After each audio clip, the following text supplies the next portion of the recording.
Good afternoon and welcome. This is the City Council work session, Tuesday, May 2nd. First up, we have a presentation. Who's doing? Oh, sir, come on forward. Please. Good afternoon, Mr. Mayor, council members. Thanks for allowing me to present today. I see you have a very full agenda, so I'll jump right into it. Please say your name and your address, please. You bet. I am Joe Harani, the Communications Director for the Cedar Rapids-Lynn County Solid Waste Agency. I'm also a Marion resident, 217 Barrington Court. My wife Jessica and I live in Ward 4 on Barrington Court, and our kids are in the Linn-Mar School District. So getting right into it, just here to talk about agency services and programs available to all Marion residents. And give you a brief history on the agency. We do have a 9-member board of directors. That includes 6 officials from the city of Cedar Rapids, 2 Lynn County supervisors, Brent Olson and Jim Hauser, and 1 appointee from the city of Marion, Terry Chu. And although we are not part of the city of Cedar Rapids, we're not part of Lynn County, we are a 28E organization, so we represent all of Lynn County. And the first thing I want to let you know about is our disposal fees. These will be changing this year. On July 1st, our disposal fee will be going up to $40 per ton. That is up from $38 per ton.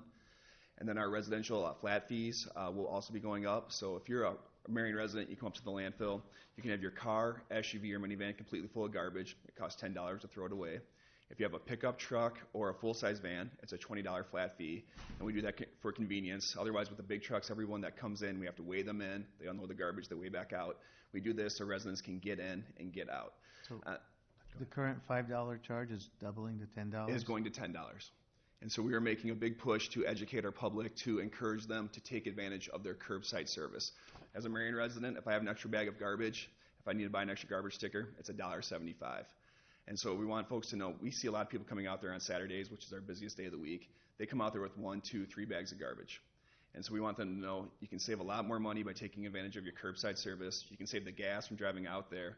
And also, most importantly, you can save your time. This past month, we've had our 2 busiest Saturdays since the agency started back in 1994. 3 weeks ago, when we had a nice Saturday, we had more than 850 customers come in. That's just ticketed customers coming out to throw away garbage. That doesn't include people who come out just to recycle because they don't receive a ticket. So the line backs up, it gets back out on County Home Road, and it presents a safety hazard. So we want to encourage people, if you need to come out to the landfill, get your money's worth. Get that full $10, that $20. Have it packed full if you're doing a clean out, if you're getting rid of someone's possessions after they passed away. If you just have the extra 1 or 2 bags of garbage, use your curbside service, save some money, and most importantly, save your time. The recycling is still, you don't pay? Yes. And the agency does not receive any taxpayer dollars, and so all of our services and programs are funded by the garbage that people throw away, and that does apply to our recycling services that take place inside the resource recovery building. So curbside recycling, we do see a lot of people coming in with your basic paper, plastic, cardboard, recyclable tin and aluminum. That can all go inside there. This is also where the City of Marion trucks come to drop off their recyclables. We then load it into an open-top trailer, and it gets transported down to Republic Services for processing. Now, you know that the tag is going up to $2 instead of $1.75. I did not. I was not aware of that, but I will let folks know. Am I correct, Ryan? You're right.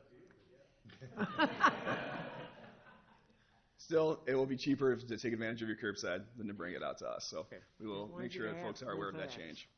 Also inside this building is where residents can drop off electronics. We charge for TVs and monitors. That's a pass-through cost because we have to pay for every TV and monitor that we take to our processor. But all other electronics, old VCRs, stereos, vacuum cleaners, no charge. Fluorescent bulbs, batteries, and household hazardous materials. We're the 2nd biggest landfill in the state of Iowa. Des Moines, much larger. They take in 4 times as much garbage as we do every single day. But we process more hazardous materials than any other landfill in the state just because we make it so easy. Anytime we're open, 7 to 4:30, Monday through Saturday, a resident can come in and drop off old paints, chemicals, stains, gas that's gone bad.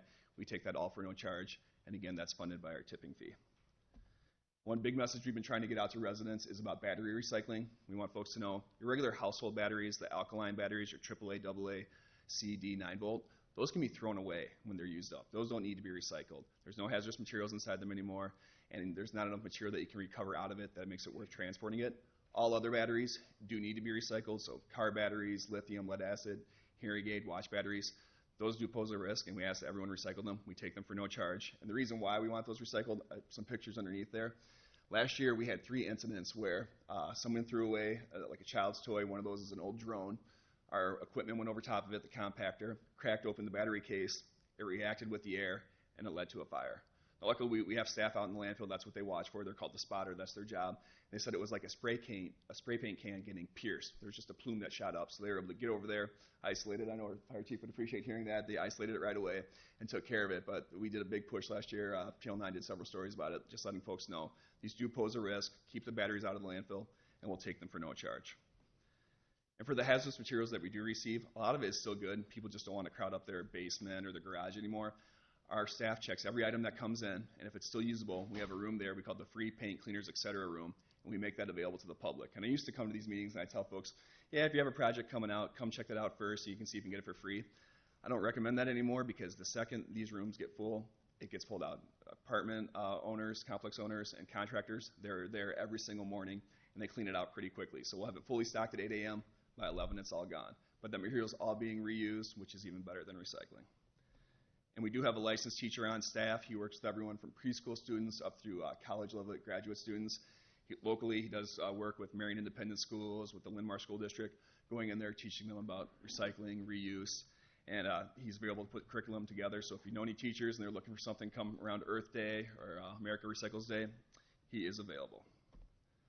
Also out at our county home location, we are turning the landfill gases into electricity. It used to be if you went by at night on Highway 13, you would see our flare burning off the methane and other landfill gases. Now that goes into that engine, you see there the CAT engine, converts it to electricity, then it goes down to a substation on County Home Road, and it gets put out to the greater electrical grid. And it's creating enough power to power about 1,100 Linn County homes each day. And as the landfill ages, more gases will be increased, and we'll be able to increase that output. So if you don't see the flare going, that means we're creating electricity. And if you do see the flare going, it just means that's down for maintenance, and those landfill gases are still being taken care of. They're not accumulating. And we are taking part in the Monarch Zone initiative. Last year we planted 3 acres of pollinators. We plan to increase that to 30 acres this year. And then we also planted 2 acres of milkweed. And we had these rearing tents. We're taking part in the Monarch Research Project. We're going to add 2 more tents this spring. And last year we released 156 monarchs into the environment. So it's been a good project, and we're glad to see that growing this year. And then we still continue to have our pond. The pond has been stocked, but we haven't been able to make that open to the public yet for fishing, but eventually we hope to do so.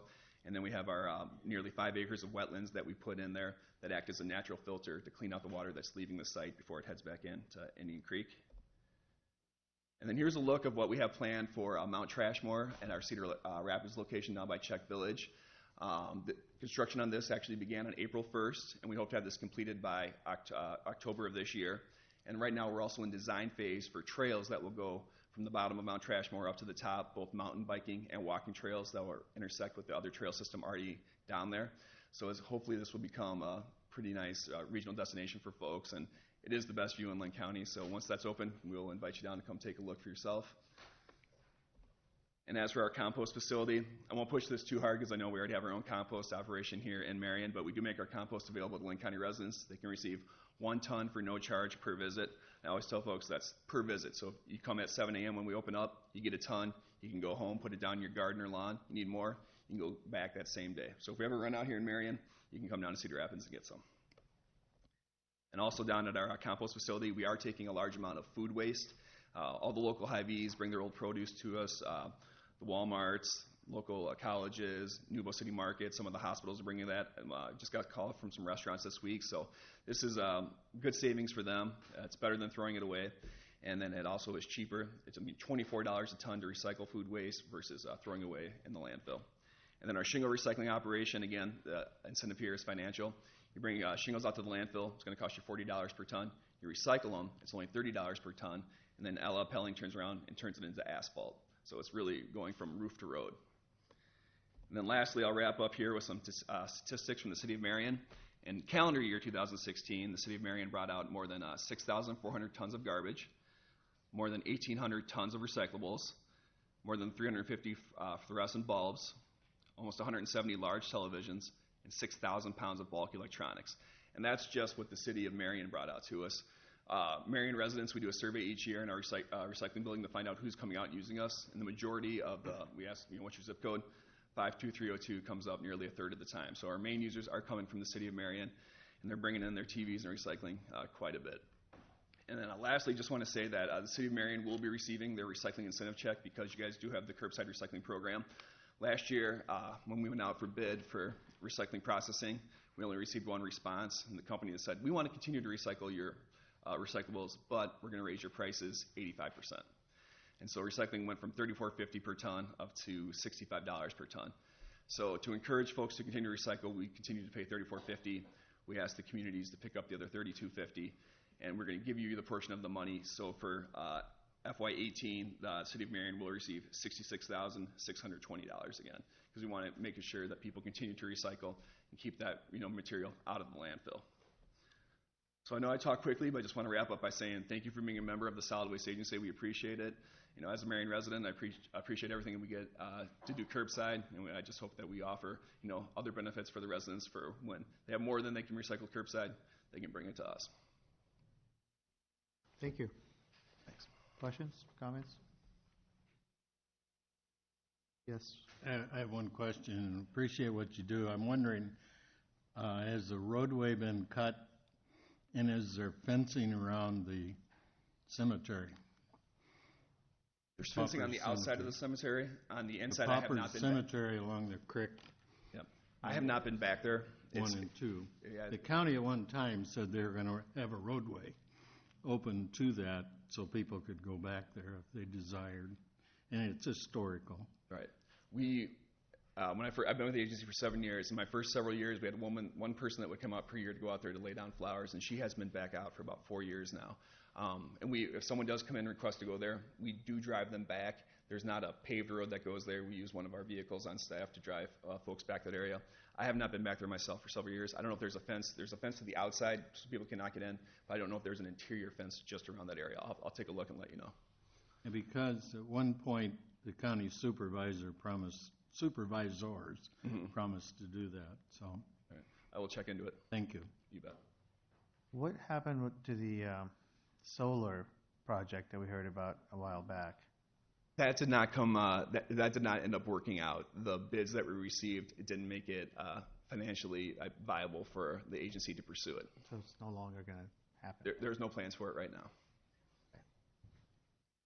Other questions? Yeah, when you said there was a $10 fee for recycling, but you mentioned that the light bulbs and all that are free. The $10 fee is for garbage only. If Garbage only. Recycling, for curbside recyclables, no charge. So when you come through the gate, do you tell them you just have light bulbs or whatever, and then they'll wave you through? Yeah, so we stop in, you stop at the scale house, and they'll ask you, what do you have today? And you're like, I'm just here to recycle. They go right on through. Because we do sharps for my wife, and so we go in there. So Yeah, you say, I have sharps, you go on through. yeah, okay, thank you. You're welcome. Other questions? All right. Okay, thank you. Thank you. Finance. Yeah, Your Honor, number 5 on my section. Thursday night, we're going to have a resolution setting a public hearing for the next meeting, May 18th, to amend the current city budget for the year ended June 30th, 2017. By state law, whenever you anticipate exceeding your current adopted budget, you need to amend it to give you that additional spending authority, and that's what we're doing here. There should be a memo in your council packet to give you kind of a list of the major items for which we anticipate exceeding the budget. The largest single item is the aerial truck that's been ordered. So anyway, we were just setting the public hearing at this point in time, but we'll have the hearing on the 18th to actually adopt a new amended budget. But I don't know if you want me to go through any of the specific items on that list or not, or... Anyone have any questions about particular items on the list? Are there any that you want to highlight to us? The main one's just the aerial. That's by far the biggest single item. And it's kind of a whole host of smaller vehicles, repairs, utilities, some cash outs of employees retiring, things like that. So, as in the past, these are things that just didn't fall in the right fiscal year? Well, we did actually amend the budget last October to take Right. into account a lot of things at that point in time. So this is kind of the final tweaking a little bit to get things in the right area, so we're not exceeding the budget. Questions? Okay. Public service? That's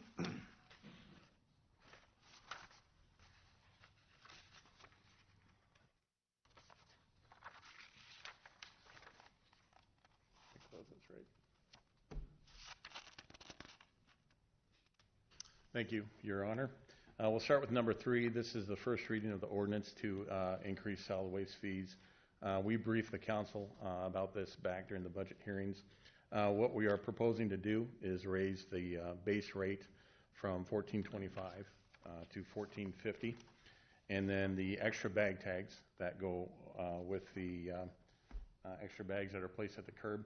What we're proposing to do is raise those from $1.75 to $2. As Mr. Harani indicated, fees are going up at the Solid Waste Agency. The proposed fee increases are to compensate for the tonnage increase out there, as well as some of the recycling shortfall we're still realizing from the agency. As he alluded to, our recycling rates did increase substantially out there. We realized that last year. Again, the Solid Waste Agency will subsidize us to keep those rates at least at bay for now, but that's what we're recommending for this coming year. Any questions on that?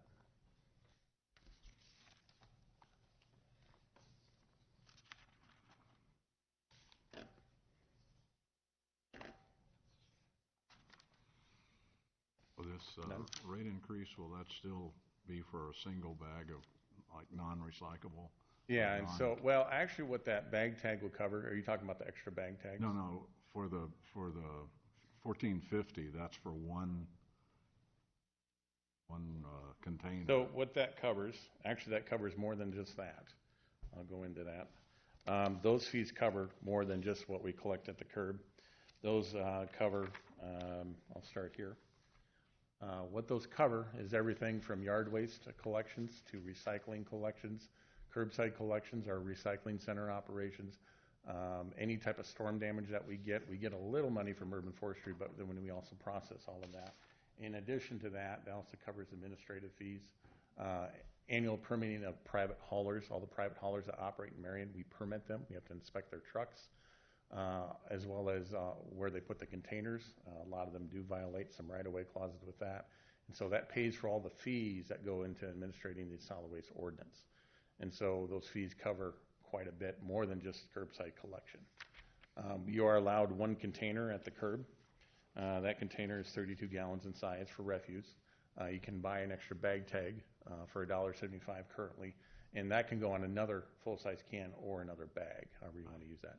But then we don't limit recycling, we don't limit yard waste. You can put as much yard waste at the curb or take it to the drop-off center. I guess that's what I was leading to, Ryan, was that you're not upping you said it was 33-gallon container. Right. You're not upping that. No. Okay. No, that's correct. So it stays at 33. And 32 weight, gallons. there's a certain weight too, isn't it? Yep. And this is how we fare across the state from comparable organizations that have the same services. Some of these do go automated, but that's how we compare. We're still the lowest in the state by far. The next one too is the Sioux City. They do a mixed operation. They do manual collection as well as automated collection. So that gives you an idea on how close we are. All of this is in your council packet, so I can get that to you. So.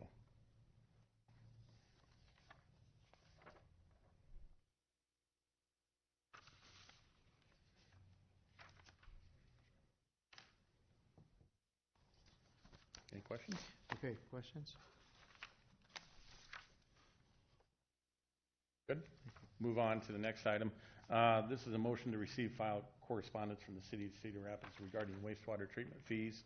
As we discussed again during the budget, we are anticipating a massive increase, a massive increase to our monthly wastewater pollution control fees. Originally, the city of Cedar Rapids indicated that our fees would be $298,594 per month. Since then, they've indicated they will go down, and so what they're proposing from this year is that they'll go down to $249,617. It was alluded in the correspondence that the reason for this is that the industrial use that we are not supposed to pay has actually gone up, And so they've indicated that was the primary reason why our rates will be reduced this next year. At this time, we're reviewing the fee schedule to see if there is a rate increase warranted. As the council, some of the council members know, we are discussing our new wastewater treatment agreement with you guys. And so here soon we'll have a better idea whether or not a rate increase will be warranted this year. But for the next fiscal year, that's what the fees are going to be included as for each month. Here's a recap. Let's see if you guys can see that. This is what they propose. This is what they'll be per month. So that's been the fee schedule for the last since 2008.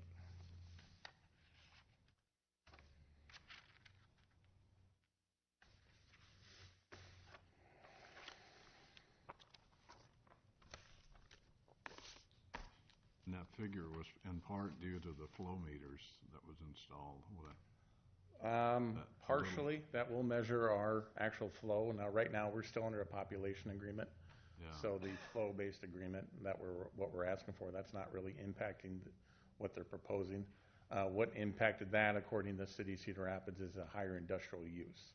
They're indicating that the industries are using more of the plant than what they anticipated. And so that's the figure they came back with. Okay.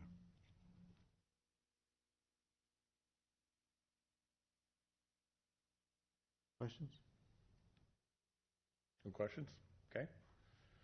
We'll move on. Well, actually, number 5 started. Number 5, that's just a purchase of a traffic control cabinet. What had happened back in, I believe in October of last year, we had an individual hit our traffic control cabinet out on Boyson and Alburnett Road. They struck it. We subrogated. We caught the person that did it. We subrogated with them.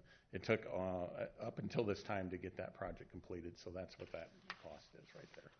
The city will not pay for that cost. Our insurance company already cut us a check. It's in the mail, but they will get that money back from the individual that struck the cabinet. Any questions? Okay. Last item we have was number 7, discussion regarding a no-fault sanitary backup policy. Back in July of 2015, we passed a new policy, the council did, which offered a solution to sanitary backups that have occurred in residential dwellings. The reason why we want to discuss this is that back on April 15th and going into April 16th of this year, we received a significant amount of rainfall. That did cause the sanitary sewer system to back up, and sometimes it backed up into the residential basements. We did initiate bypass pumping operations.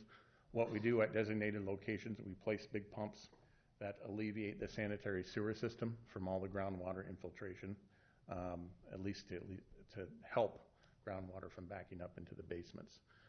With that, we did get a couple claims that were filed, and it was limited to about 3 or 4 residents, but we want to brief the council on what this policy will do, because we might get a couple residents here Thursday asking about what the city will do. We have locations throughout the city that are in need of significant improvements to alleviate this situation, but for now, we have developed a policy that will allow up to $7,500 for each resident that will provide for a backflow preventer, and kind of show you what that is. Here's a picture of that. It's just a mechanism that goes on the sanitary sewer line. When a resident signs up for the program, the city alleviates any future liabilities with any backups in the basement. With that, it also allows them a mechanism to turn off the access to the sanitary line. Therefore, it doesn't back up into the basement. This seems to be more of a cost-effective solution to some of the improvements we may have to do in those areas. So we already have a policy on the books. We wanted to brief the council about this, just in case you guys were contacted by any of the residents. So are there any questions regarding the policy? You should have a copy of it in your council packet. Questions? Yes.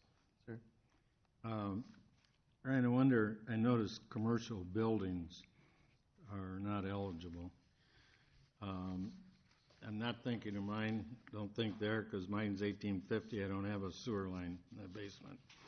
But we pay the same tax in commercial property, and a lot of commercial property the older places particularly do not have the ability to buy sewer backup coverage like homeowners do. So I think we should give some consideration to extend this to commercial property, in my opinion. Other item I'd like to see endorsed into this is bodily injury. This is all about property damage. What if we make people sick? What if something is in the water that's toxic that would make people ill? Should we not have bodily injury along with the property damage? And I'd like to have that in consideration. The hard part there would be the content of the sanitary sewer isn't something that we have control over. And if it's a sewer backup and it happens to come from some place that has something, it's like what you run into with floodwaters. A lot of times they get into buildings that have thinners and solvents. The city, without having control over that, typically is not held liable for it. If it was something that we discharged from one of our facilities, yes, but otherwise you'd be assuming a huge potential liability load by doing that. So by ignoring it, you're better off than you are by mentioning it? Is that what I'm hearing? No, it comes down to what the courts have held that cities are responsible for. And even in the case of sanitary sewers, we're going well beyond what our statutory responsibility is with the current policy.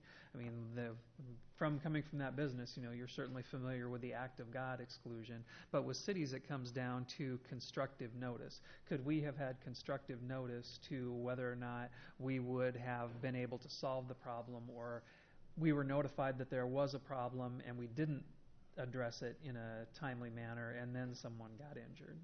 Why is a commercial property any different than a dwelling? That I can't answer. That was the policy that we put in place at the time, was simply for residential customers. I think at that time we had a few residential dwellings that were impacted. To this day, I'm sure you have a lot more. To this day, we don't know of a commercial dwelling that's been impacted. So I'm not saying it can't be amended. That's just what was put in the policy at that time. I think it would behoove the city in the future to consider some writing on that would include bodily injury. Okay, Okay? that's it for you? That's it. Thank you. Thank you.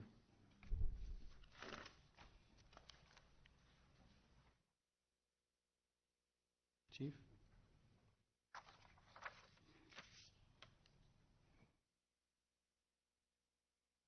Good evening. Item number 1 on my agenda is a merely replacement of expiring SCBA equipment and clan gear for our detectives when they clean up clandestine labs or investigating clandestine labs. It is a budgeted item. Item number 2 is what I want to discuss with you in a little detail tonight.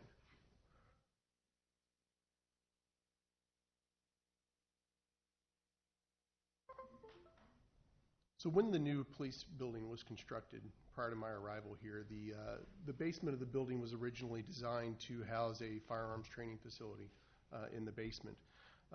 It was placed into the capital improvements plan with a price tag just under $1 million to possibly finish the bottom of the police facility into a firing range.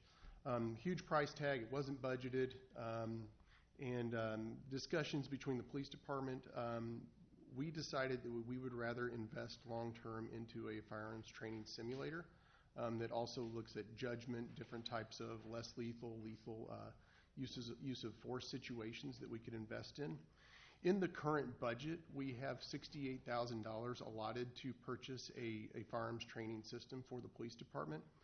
But with that purchase, I want to educate you on the product that we're proposing to purchase, because it feeds into a long-term plan that if we decide to upgrade from a basic system, which is all we have the budget for to purchase right now, is the basic entry-level single-screen model. into a multiple screen where it actually surrounds the officer, and you get threats from sides, front, and you're not just looking ahead all the time. Within a 3 to 5 year period, we can get the full purchase price of the $67,000 that we're proposing on the initial system back toward the purchase of the better system 3 to 5 years from now, and the purchase price for that system is around $350,000. And we felt that that would be a better long-term investment for the police department long-term, rather than investing almost $1 million in the basement, since we've got the improvements that we've made out at Matzel's Bridge with Lynn County Sheriff's Department. It's a great training facility, and I think that these simulators, I've used them for a very long time in my previous experience. They are actually a much better training tool because they make you make decisions, they make you think, they make you talk to the people that you're interacting with on the screen. And the technology has advanced to a point where the officers are getting actual feedback. If they're receiving fire from over here and they're not paying attention to what's going on, they are delivered an electrical shock via a taser that's on their person, which directs their attention to where they're receiving fire. I went to Peoria and participated in the demonstration, and I was focused in over here, and to my right, I wasn't paying attention, and he started lighting me up, and it took me to my knees. But I had to respond and fight through it to get to the threat that was over here. So if you don't mind, I'd like to show you just a short 3-minute video so you can see the basic model, which they'll show you is the 100 version. And then they'll show you the 300 version, which is the version that we'd like to get in 3 to 5 years from now. And you can see where the dynamics change as you get the system that actually surrounds you.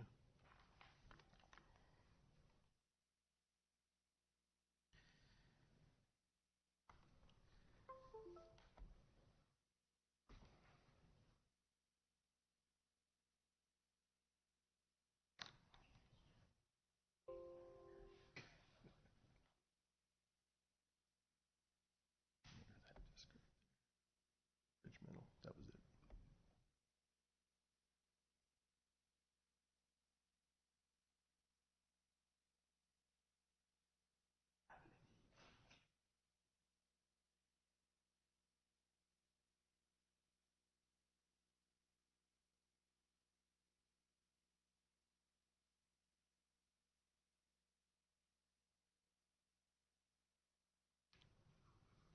The price of poor judgment is often paid in blood. Is there volume?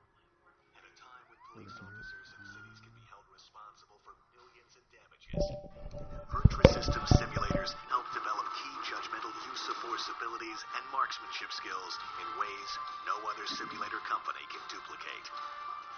Experts report up to 60% improvement in both marksmanship and judgmental decision-making after training in a Virtua Systems judgmental use of force simulator. Simulators like the Virtua 100, small, lightweight, portable, and effective, the Virtua 100 meets the training needs of any precinct on a budget. Virtua Systems is the only company that offers a product upgrade path, allowing law enforcement agencies to easily transition to a more challenging immersive simulator, such as the Virtua 180. A first step into the world of immersive training, the Virtua 180 uses 3 screens and functions not only as an advanced simulation environment, but is expandable to create an inline indoor shooting range that can be used day or night, regardless of weather conditions. Virtua Systems' flagship simulator is the Virtua 300. Easily installed in an area as small as 20 feet by 20 feet, the Virtua 300 is unsurpassed as the world's leader in immersive law enforcement training simulators. The Virtua 300 features 5 seamless video projection screens, creating an interactive 300-degree wraparound environment, allowing students to engage multiple threats coming from almost any angle. Drop-in recoil kits are powered by easily refillable CO2 magazines, which can be recharged in Virtua's unique magazine refill station. At less than a penny a shot, all Virtua simulators save money on ammunition and can be used to train any time of day, without concern for weather or conventional training constraints. Beyond handguns and rifles, Virtua simulators offer use of multiple less-than-lethal options, such as baton, OC spray, or taser. To help make training more effective, VirTra's optional Threat Fire Return Fire Stimulator delivers an adjustable electric shock directly to the student, increasing the student's stress level and driving home the need for vigilance both in training and on the street. The newest addition to the VirTra family of simulators is the VirTra Range LE. Compact and modular, the VirTra Range LE operates just like a live fire shooting range and offers a wide variety of law enforcement targets and qualification courses. Expandable from just one lane up to 32 individual firing lanes, the VirTra Range LE truly of what it does. It's the exact same weapon that we carry. The slide, it actually functions just like your normal weapon would due to the CO2 cartridges that are in the weapons. It also, we have the functionality to utilize our patrol rifles. Same deal, they function the same way. And you get immediate feedback on where your shots are placed, and then the instructors can debrief the officers after the scenarios. And as the scenarios are unfolding, if the officers aren't giving good direction, if they aren't, taking the threat to task, or if they're too high and the threat is actually low, they can change the scenario based on what the officer is doing, and then debrief the officer afterwards on how we should have reacted, or did you think about this type training during the scenario. Shows you where your shots are hitting, and it shows your judgment, good, bad, and it just drives very good discussions. A lot of money we're spending on this. It is budgeted, but I just wanted to see if you all had any questions or concerns about the future of what I hadn't planned for this. Questions? Now, are you going to share this with anybody? I think we would definitely be willing to let other law enforcement agencies come in and use it. Initially, with the 100, it's so small, I don't know that the interest would be there. Dubuque actually has the 300 series right now in a community college, and they charge a pretty significant fee for it. But given the partnerships that we have in Cedar Rapids and Lynn County, I ask things of them, and I think I would be willing to host them at my agency because they help us out a lot with things. We had a similar thing, and it was a pop-up type thing, and you enter a room, and I killed Janis Joplin several times. Never liked her. What does it take to get up to the 300 system? $350,000. $350. So it's pretty But you get the 65. 67,000 will get us into the 100 model, and then we pay a maintenance fee for each year that we have we've got it built into the budget for the first 2 years. It's $5,000 maintenance and warranty on the system. If something breaks or if we need an upgrade on it, they take care of it. As long as we maintain that maintenance fee over the next 3 to 5 years, they will give us the full purchase price back of the 100 toward the 300. So the 300 is 350, subtract the 67,000? Yes, sir. Okay. Yes, sir. Just out of curiosity, can you put your own scenery? Could we put Marion scenes? You can, absolutely. What you can do is it has an author version of it, and you can have your firearms instructors author scenarios. You can use your own actors in your own locations. We could do in one of our schools. We could do it in one of the alleys, just to simulate the judgment and different things that we're going to see in our environments that we actually work in every day. It just takes the time to actually do it, and it didn't look too difficult when they demonstrated it to me. Yeah, that would be really good. That kind of goes along with my question. How many different scenarios do A they lot. give A you? lot. There were enough, and the key is not to let the guys get in there and just play with it. There's several hundred scenarios, and what you do is you graduate them into a process of assimilating to the simulator, and then progressing different scenarios at in-service training each year. They'll get 2 or 3 each year on the simulator. But there's also things where you can go in and just practice target shooting. They'll do simulated weapons jams that you have to clear. And so beyond the scenarios, there's just basic skills that you can progress in there also. Is it pretty realistic, when you compare target shooting with this type of system as normal? I think it's before the threat fire when it started eating on your side there with that little thing. But your stress gets up, and you get your heart rate going, and you're having to think about multiple things. How would you handle this? It's excellent training. We've had a VirTra system in my previous life for about 15 years. and it's mandatory training that the officers go through each year, and it's really about decision-making and de-escalation that we can really get our bang for buck out of the system. And it's pretty quick to set it up as a target range after you do a training with the walls and just reset it up. Is it pretty easy? We are going to establish it. We have a very large roll call room. We're going to mount the screen in the ceiling, so all we do is pull it down, and we're going to mount the screen in the ceiling, and we'll have a little table off to the right with the computer in it, so we'll leave it set up all the time.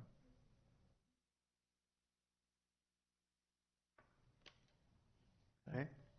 Thank you all for your time. Appreciate it a lot.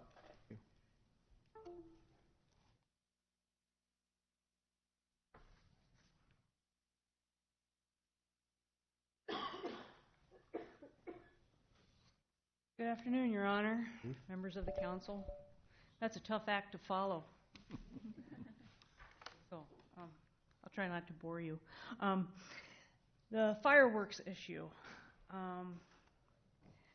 As of about a few minutes ago, the governor still has not signed the bill for the fireworks.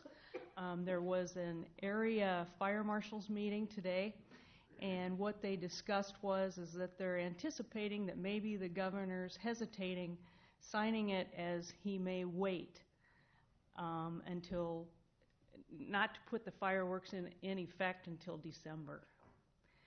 That's not for sure, but that's kind of what people are saying. Don't know if that's true. If the governor does sign the bill, of course, it goes into effect June 1st. And I spoke with you last meeting about that. I guess what I'm here for is that we met, the departments, building, finance, planning and zoning, fire, police. We've all met and decided how we're going to handle it here in Marion with a permit system, because we do have to sell them.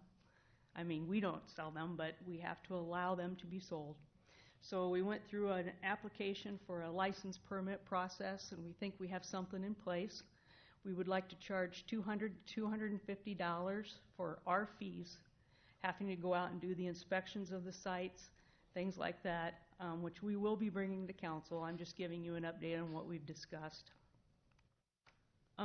We've discussed also that any type of temporary structure would have to be in a C3 zoning, so that limits a lot of places, so that's a good thing too. As for background checks and that for those that sell them, the state fire marshal's office will be taking care of that. He will have online a site where you can review all those that have been licensed by his office, so we'll have access to that. So it'll be much easier for our application process if that goes through. So what I'm here for today then is to again discuss whether or not Marion is going to allow them to be used in the city limits. So I don't know if the council would like to ban them. Chief McHale and I have spoke, and we both agree that they're being sold here. It's hard to ban something that's being sold in your community. So we'd like to do a kind of allow them but not allow them, I guess, make a deal. 2 weeks is kind of our limit to allow them to shoot them off. What I was looking at was June 24th through July 8th.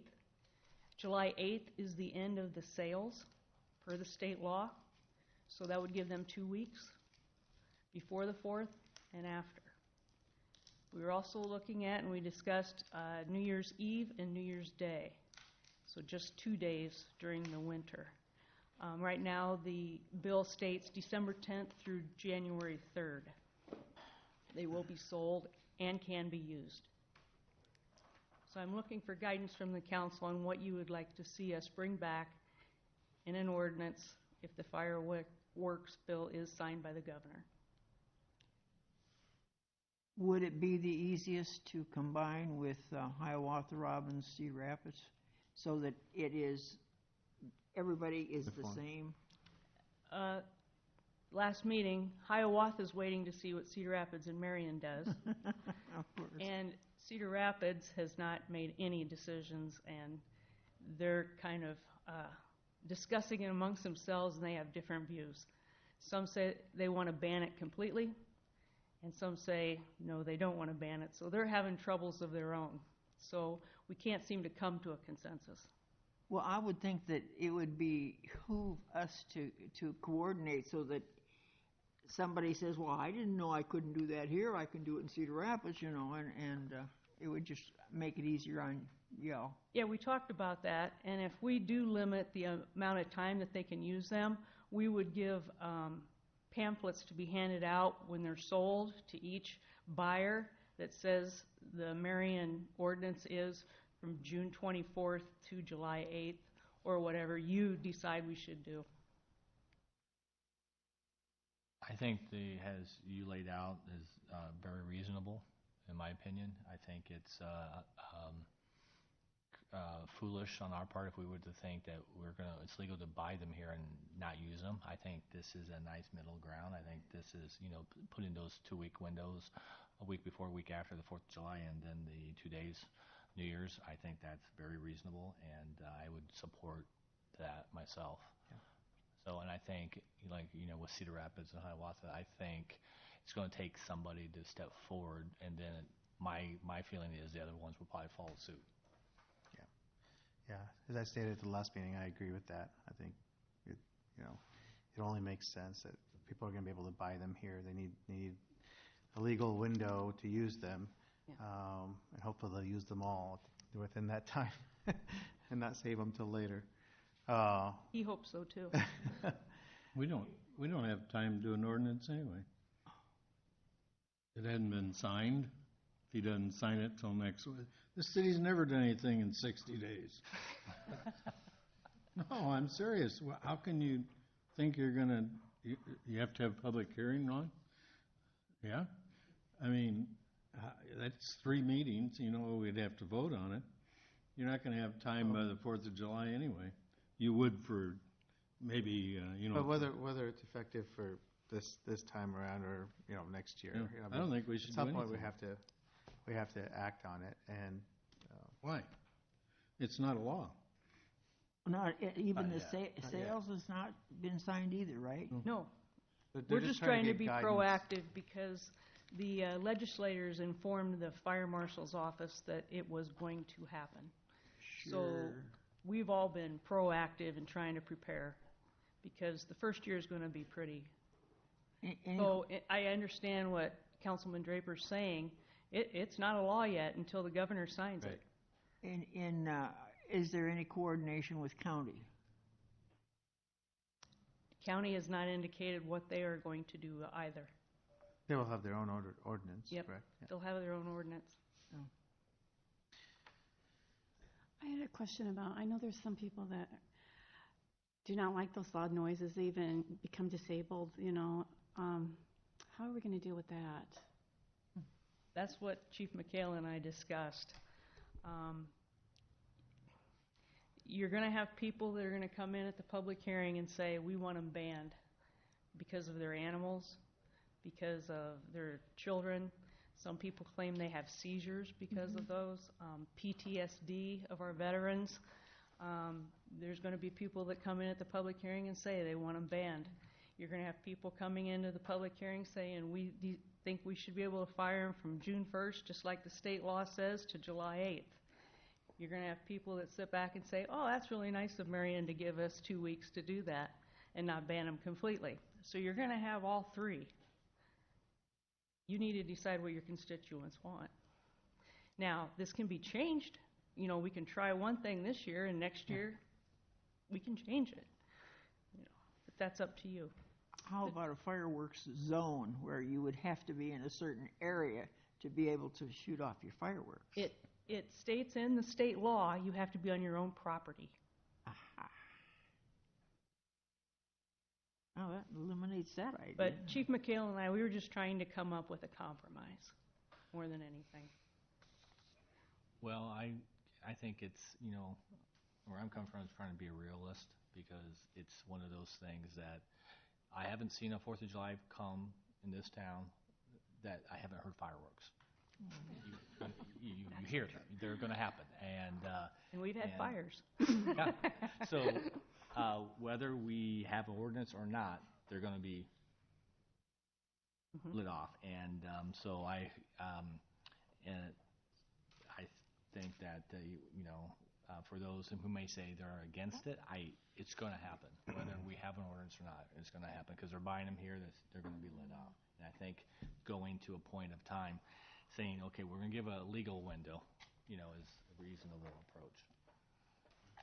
And Councilman Draper, I totally understand where he's coming from. And as I said before, I'm trying to be proactive because we've gotten numerous calls from those that want to sell. Yes. Oh, that want to City sell. Hall has. Any Our calls offices have. Opposed?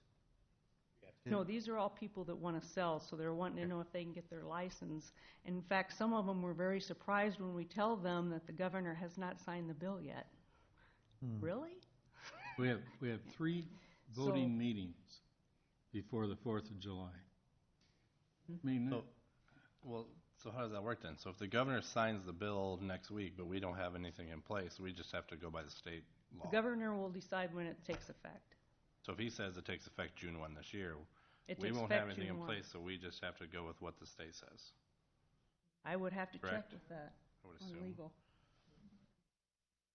Yeah, the state requirements would be the final say until the ordinance was passed.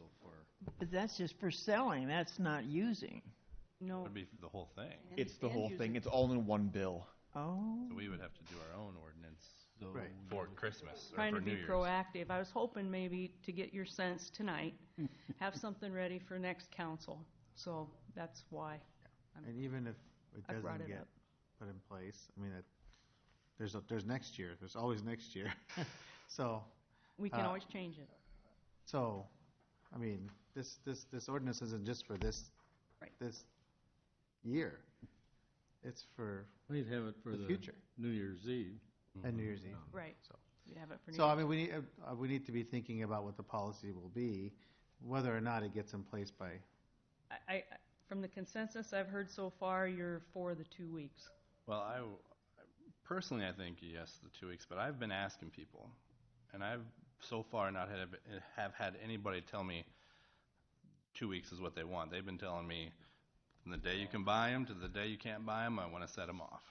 And I've probably asked 25 to 30 people now. In the state law, it also states that if you violate the contents of the law or the ordinance, the fine is no less than $250.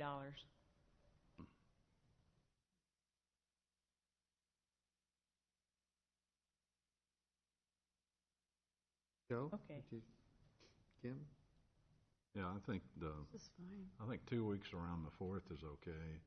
Having 2 weeks at Christmas, I think that's too long. Or No, 2 days. it's only for 2 New days. Year's Eve and New Year's Day, just 2 That days means in that the you- winter. Yeah. That means you have to go buy them on New Year's Eve, right? You could But buy you them. can No, buy 'em they Buy 'em, start it's not using. sales on December 10th, December 10th Yeah, on to December 3rd. 10th. But you can't use them but for the 2 days. but for the 2 days in Marion anyway. That seems reasonable to me. And that's the only time that we would allow them to be used. That's what I'm looking for to put in the ordinance. Yeah. I was trying to think if there's other times Soapbox. that So- we hear. Kim, did you have it in? Oh, I think this is fine. The dates are fine. Actually, I know what you're getting at, the birthdays, weddings, to set off fireworks. The legislators have been getting a lot of calls because this bill actually bans that, It the way does. it's written. Yeah. So they're getting a lot of flack for that. For not taking that into consideration. Because I know there's someone north of us, they must have a birthday in the middle of the winter because we'll hear a couple of rockets go off in the middle of the winter. Okay. I'm going to be in favor of whatever our fire chief says we should do. Well, that's my feeling. I mean, the 2 chiefs are the experts. If I'd be willing to defer to their judgment, and see how it goes. And if it needs to be adjusted, then it gets adjusted. So. Okay. Thank you. I guess my feeling is I think we ought to start off very restrictive and then see how it goes from there. If people want to open it up, we can change it. But You want it more restrictive than 2 weeks, though? No, Oh, what okay. we've got right now. Okay. What you're Thank you. proposing. Okay. And then if we hear objections, then we can open it up some more. Tom has a comment. Well, I think if the governor signs the bill, we have do not have enough time to adopt legislation regarding it. I mean, I don't think we want to just allow the state ruling to be the free-for-all. But I think we would need to adopt moratorium until such time something's in place that would allow for it. And I think that can be done by the council. I'd have to check whether that's a requirement of 3 votes, or 3 hearings or not. I'm not sure what a moratorium will Because require. I mean, we don't want to be in a situation where the state legislature has adopted a ruling and then it comes into effect and we don't have any rules in place. But I think that's a remedy, but that would be, obviously, you'd need to. Well, they dictate to us, why can't we dictate to them? Yeah. Well, until the governor signs it. That's right. Okay, I'll prepare that so we for sure have it next council meeting, yes. I can't remember if you told us about, are there hours of, they can shoot them off? Yes, too? there are hour limits. It's 9 a.m. to 10 p.m., Monday through Friday, all the days. The Saturday before July 4th and the Sunday before July 4th, and on July 4th, it's to 11 p.m. And then on New Year's Eve, it's 9 a.m. to 12:30 a.m. That's what it is. So what about? So there are time limits, but Okay, good. they're kind of crazy how it's worded. Well, that just brought up an idea about the parks. Will we ban them in our parks? It has to be on your property. Your own property. It has to be on your own property. Yeah, okay. Yep. So that's already covered by our city. Yep. In regards to that, we will probably still have some type of language put within the ordinance for park rules prohibiting that activity, though, just so it's clear. Well, that's why I wondered, for sparklers and things like that, would that be okay to, like that? We can word it like that. Novelties is what those are called. Yeah. So sparklers, snakes, caps, I think those are the 3 novelties that we can put to use in the parks if the parks would want that. And currently, that's a allowable use, that activity goes on within the park system now. Okay. Okay. My next item, I'd like to reallocate some funds. I budgeted last year for this fiscal year to provide training to our firefighters in PHTLS, which is pre-hospital trauma life support. I found a way to get that training at little or no cost.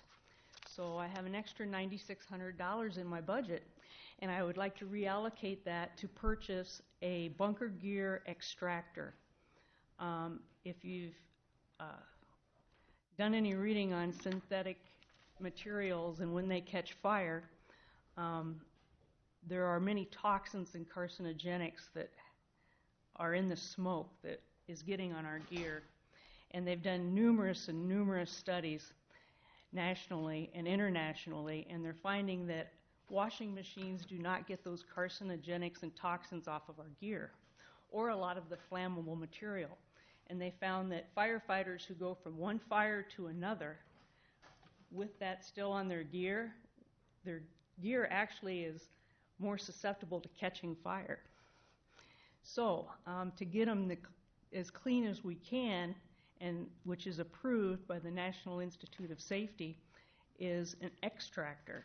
Now, these are about $10,000, and we've never had one in the city of Marion.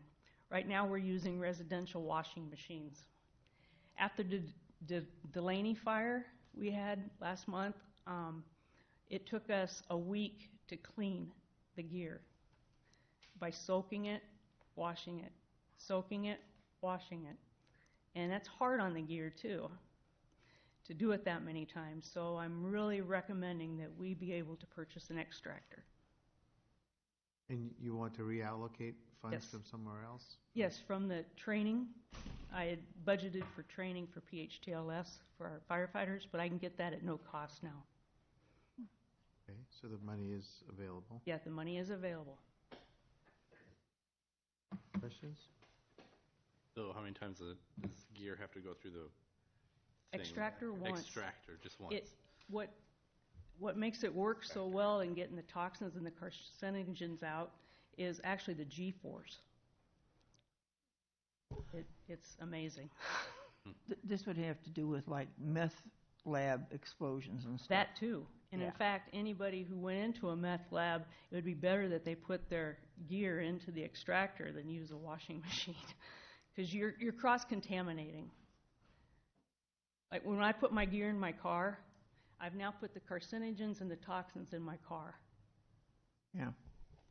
So they're looking at actually bagging your gear after every fire and taking it in so you don't cross-contaminate. And it's getting pretty serious, and it's all because of the synthetics that are used in our houses now, the plastics. Back in the old days, everything was made of wood. No problem. It's what we're using today to create our furnishings.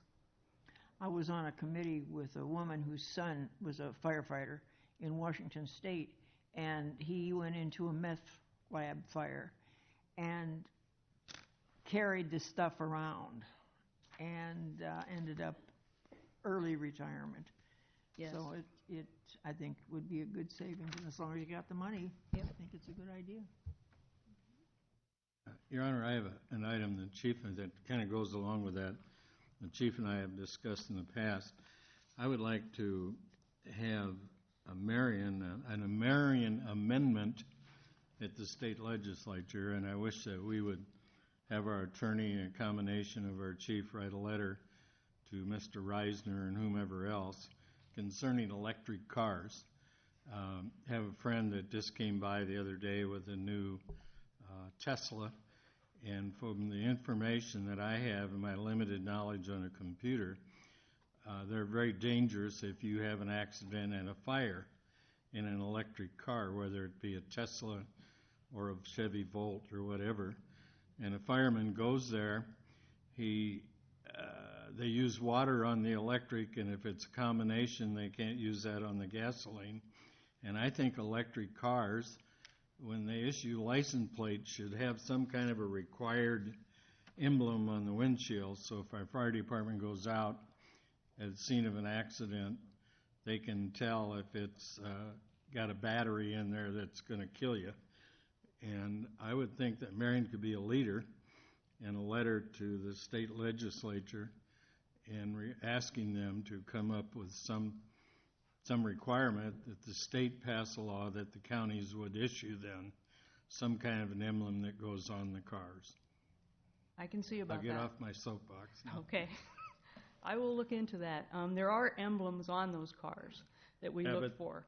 Some but- of them. Yeah, Yeah. and sometimes those fall off. Right. So it would be a good thing.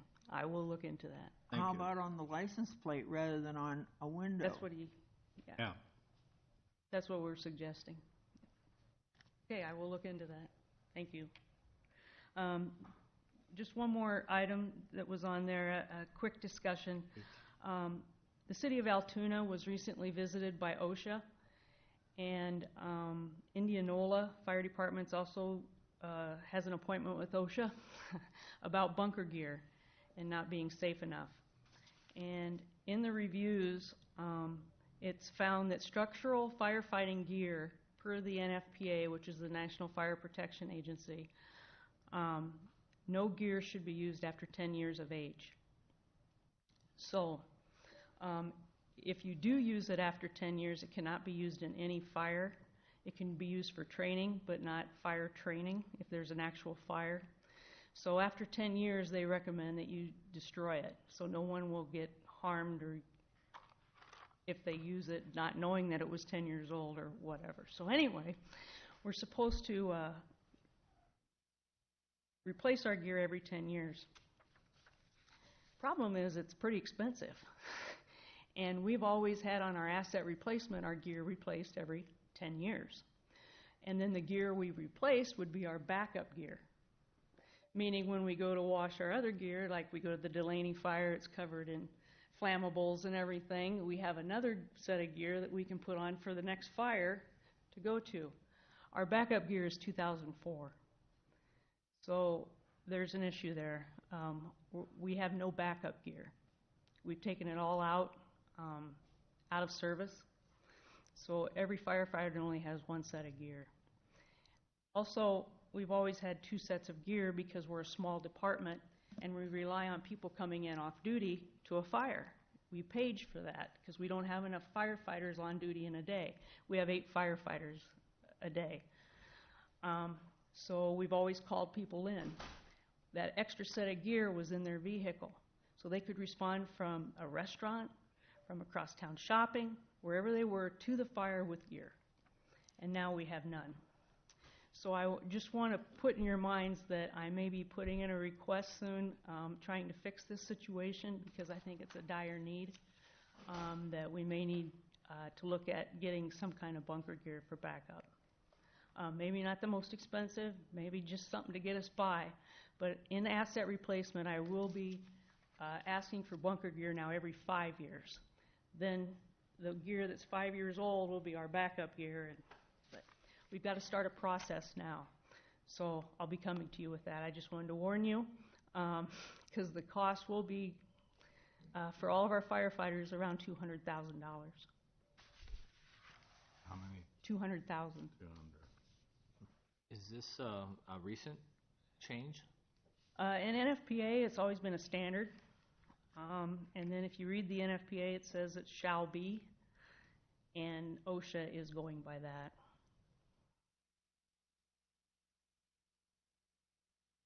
Any questions? The current gear is what age? We bought new gear in 2014. 14. Yeah. Okay. Other questions? Okay, thank you. Chief? Building?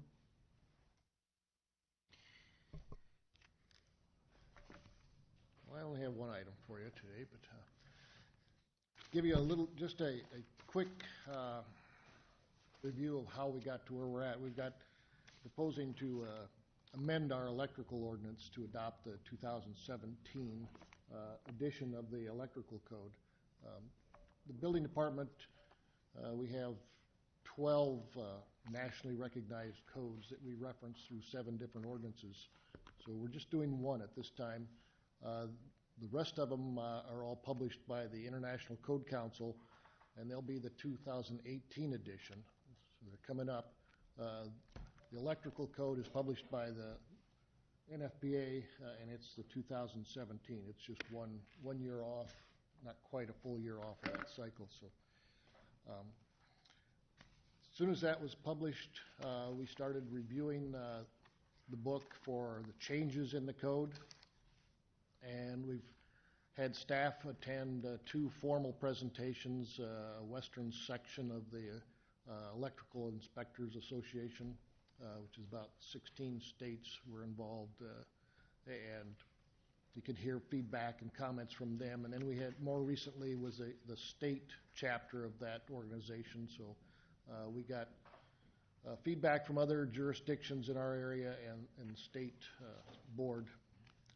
Our construction review board then met, and we had a real quick briefing on that, but we have a combination board, so not everybody's electrically inclined on that board. We created a subcommittee of the board, and then that committee, along with the representatives from Cedar Rapids Electrical, Lynn County, Hiawatha, and Robbins, and the Marion staff, reviewed changes and proposed a draft that was taken back again to the full board and recommended for adoption by the council. The draft ordinance for this electrical code is really essentially maintains the status quo. There's 1 or 2 items that were changed in 2017 that the board believed were not worded quite proper and added unnecessary requirement to the code. So we amended those, and there are changes that don't show up in the ordinance because we have accepted the change in the code that recognizes new materials and methods. Most specifically is the photovoltaic systems that are expanding quite a bit, and new methods and materials for those. The other is coincidentally electrical car charging systems. At this point, Thursday's action is just to set the public hearing for the first public hearing, and then depending on that hearing, the first reading of that ordinance. Questions on that? None? Periodic, so it comes up Every 3 years. Thank you. Thanks. Thank you.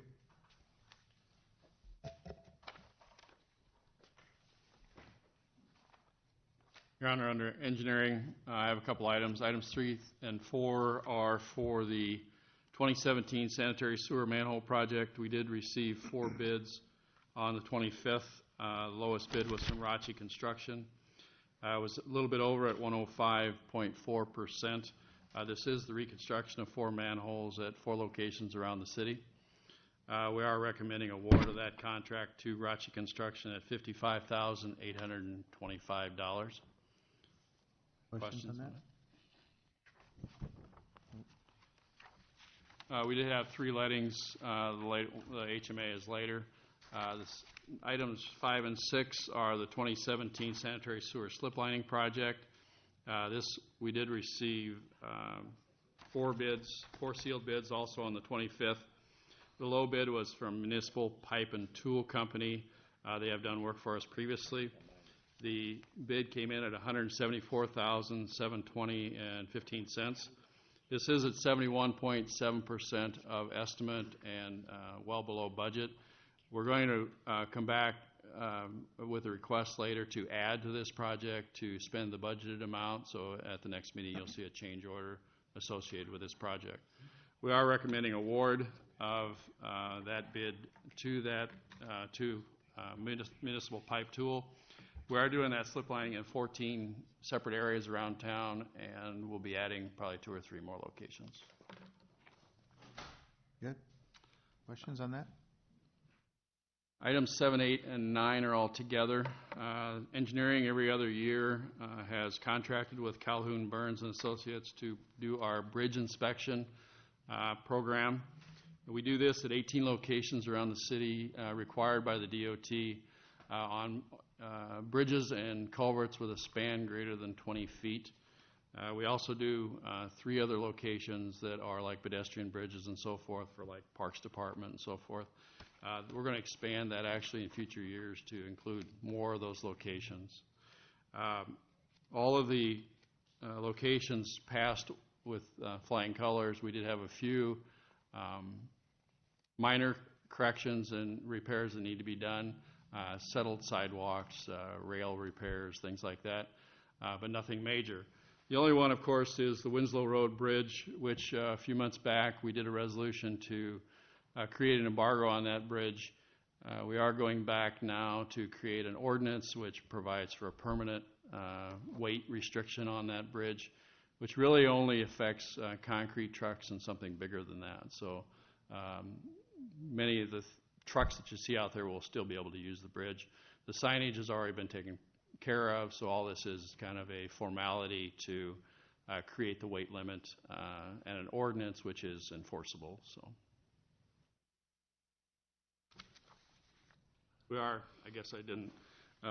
we did look into repairs of the Winslow Bridge. We're looking at about a $5,000 to $10,000 repair. We're recommending to defer that cost at this time. We're looking at repairing or possibly purchasing the Armstrong property adjacent to that, which means that the bridge eventually could be taken out of service and maybe not necessary to repair at this time. The repairs, is it something that's urgent or needed, or? Only, it's one of the outside piles on the north side has been damaged by debris. It's actually cracked off of the foundation. It's only the outside one. So it's just that weight limit that is necessary to allow it to continue to be used. That would take care of, it would still be safe to use. And yeah, it's safe to use. Basically what we would do is put a a sonotube or a culvert around that pier and fill it with concrete up from the creek bottom, from the foundation under the creek bottom, up to the bottom of the truss that goes across it. We can do that. It's probably more work than really needs to be done right now. The embargo, the weight limit is probably the best solution for now. Okay. Dan, does concrete trucks, can they go across the Lucor Road Bridge? We have that embargoed as well. If they're making a destination delivery, they can. That bridge is okay, though, is what I'm The bridge is okay, yeah. We've only done the weight limit on Lucor because of the condition of the road. Right. There's no danger or insufficiency there. It's just that it provides for them not to use that as a truck route. Right. The decking is getting questionable on it. We're actually investigating that right now. That bridge is half county, half city. We have approached Denko out of Des Moines to give us a cost estimate on that resurfacing of that bridge. It's just a process we have to go through it's not budgeted at this time, but we wanted to get a cost estimate to see what that would be. Thank you. Okay. Thank you. Is that it for you, Dan? Planning?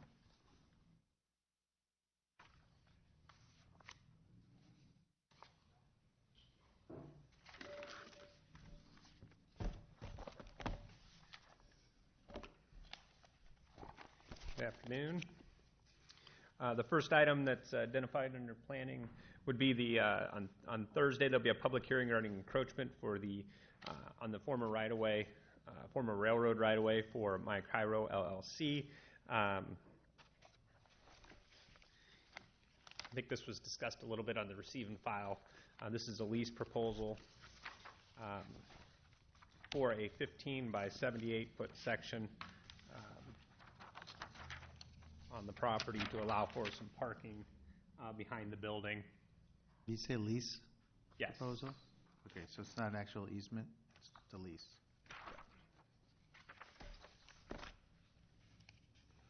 I'm sorry, it was discussed as a lease, but it's an encroachment easement. My apologies. Okay. So I think the council was talking about trying to do a lease. The proposal that came forward was for an encroachment agreement, essentially for the property. Were there any questions on it in particular? Questions? Any questions?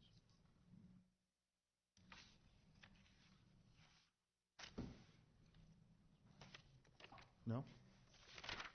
The item's number G10 if you were looking in your packet. I think my numbering's kind of off. Mm-hmm. I saw Will looking. I don't know if that's what you're looking at. Yeah, there's a lot of stuff off from engineering's missing stuff, and then these are all off. Yeah, so it'd be item G10 is Got it. And 11.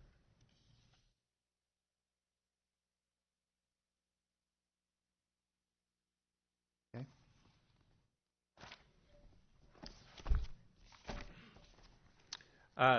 So there'll be on Thursday there'll be the public hearing in the number 8, which is not started. It's just the approving the easement. Number 9, which would be item G12 in your packet. This is a subject that's been, I guess, been talked about a lot internally with requests and conversation.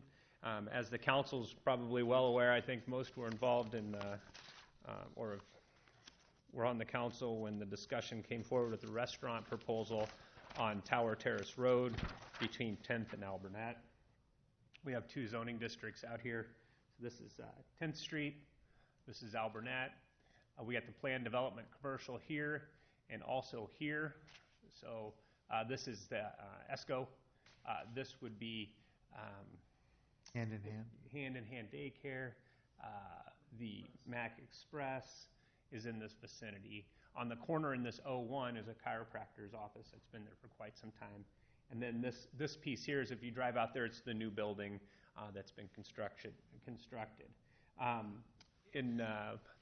I guess it'd probably be 2 or 3 years ago. I think it's 2 years ago now. There was a proposal to place a restaurant on this piece of property. At that time, and because of the way the ordinance is written, that requires that any business to be operated after 11 o'clock, they would need a conditional use permit. That went to the Planning Commission and ultimately the Zoning Board of Adjustment, where that request to operate a restaurant was denied. So at this point, wherever there's the red or the commercial, there's been real hesitation for anybody to come forward and make a request to open a restaurant in this vicinity because they would be limited to the hours of 11 o'clock. That has caused numerous phone calls and questions and concerns by developers who would like to invest in the community. I think it's pretty clear that with this area is zoned C3, and the idea that it would be developed with amenities such as restaurants would be a benefit to the community. We do see that the property over here, this A1, is, and anybody that lives in that vicinity should understand that our comprehensive plan identifies that for commercial development. When we talk to folks, we tell them a small grocer with support commercial on the periphery is what we would love to see out there, and it definitely would be a benefit to the community. It's been planned that way, and that's what the vision is for that area. So I think there's some concerns that if we continue and just hold on to the zoning that we have, the district that restricts hours of operation beyond 11 o'clock, we're just not going to get much development for the population that lives out there outside of some office. So what we're asking is that the council direct us to proceed with an amendment to this zoning district to remove the hours of operation in this area, and we would take that through the Planning Commission, do a public hearing. There'd be another public hearing at City Council regarding that issue. I think it'd be a huge benefit to the area. We've received, just in the last probably 4 months, we've received 2 restaurants and a coffee shop requests. So, and none of them are going to come forward with the limitation or the conditional use permit because the historical data is that it wasn't supported. And then you add that to I'm not going to deny the fact that there was a huge outcry from the neighborhood feeling that this was going to be detrimental to the neighborhood. And recently, I guess I would counter that with the conversation. If you've been to Robbins, they have what I would consider more of a bar than a restaurant, Lebowski's, and I haven't heard any issue with that. It doesn't mean I'm combing the newspaper for information on it, but I haven't heard any complaints on that. So clearly having a neighborhood restaurant out here that supports the area. You got the Linmar games and Linmar facilities. From a planning perspective, that's what we want to see out here, are some activities that support the neighborhoods, coffee shops, restaurants. So we would ask that, and we would put on the agenda for Thursday motion directing staff to proceed with zoning amendment if there's support from the City Council. Would there be another public hearing on this, Tom? Yeah, this is just to say, hey, let's send this to P&Z, let them know we'd like to get this changed so we can open the door for future development. That would require us to place it on the city or the Planning Commission's agenda for review, notify the neighborhood, do everything we do on a standard rezoning, and start that process at the May meeting. I'm sorry, June meeting. That would be only adjusting the time frame the businesses would be open, not to what is allowed there, correct? Correct. We would, I think it's the last page of the ordinance that was attached, item K of the ordinance, which specifies the hours of operation. Business shall not be open to the public between the hours of 11 and 6 a.m. Why was that placed on that initially? This was placed on as a part of the zoning at the time because we went with the districts that we had the uses. So the C1 and C2 district were specifically identified within, because it's a conditional zoning. It's not just it says C3, but it's C3 with conditions. Straight C3 zoning is what Highway 100 is and what 7th Avenue is. this comes back to the conversation is our zoning districts are outdated and antiquated. I mean, so they need to be updated. So what we're in a position of having to do is condition all of our zonings. Well, when we did that and made it condition of C2 and C1, they had all of the uses that we really wanted to see, because that's uptown and that's the neighborhood commercial. But we didn't even really recognize the fact that the hours of operation would be limited on that. Neither did the developer when it was going through. So You didn't know that hours would be limited when that was passed? it was passed, so clearly, I mean, it was passed. But I don't think the recognition of the fact of what it would limit was recognized at the time. Wasn't there some talk about an ambulance company or something? They were fearful that was going to go in there. And No, I think there was concerns with if there was something going on that would require the police or an ambulance to be called to the scene, that it would be disruptive. I would point out that the commercial zoning, albeit with the hours of operation, was in place the same time the residential properties were developed. And this is something that we're going to have problems with whenever there's, just take the hours of operations and set them aside. Commercial development years ago used to kind of happen, and then the residential would come in around it. That's not necessarily how it goes anymore. A lot of times your commercial's the last in. So I would take, for example, the A1 area here. Under private ownership, it's on the corner of Alburnett and Tower Terrace Road. Our comprehensive plan, future land use plan, identifies that area for a commercial. The whole area is going to be built out with residential. Whenever that project comes in, I can assure you that there's going to be a huge outcry from the neighborhood about the commercial development out there. But that's the plan that we've had in place since the comprehensive plan was developed. That's just what we run into quite a bit. The other thing I think it's important to for the council to remember when we're looking at areas like this that Tom hasn't really touched on yet is that's Tower Terrace Road. By 2040, that's going to be carrying 20,000 cars a day. So even if you think that, well, somebody's going to come in here and put townhomes or something up against it right now, they won't do that knowing what that area is going to be. And when you've got a major corridor like that coming through an area, it has a lot more in common with 7th Avenue than it does with 10th Street or even Alburnett Road or some of those other ones out there. And for the city, you know, I know I've mentioned this to the council before, but we're here for the long game. You know, the city is older than the oldest business in Marion by 75 years, and the city will be here long after the oldest business is no longer a part of the community. And these types of decisions are made with those types of considerations in mind. So when we're looking at that corridor and what it's going to be 35, 40 years from now, yes, it's different than what the neighborhood is used to. The neighborhood is used to a quiet area with low traffic volumes, being near a school that has a very residential character and feel. But that's not what it's ultimately going to be as Tower Terrace Road grows and continues to develop through that area.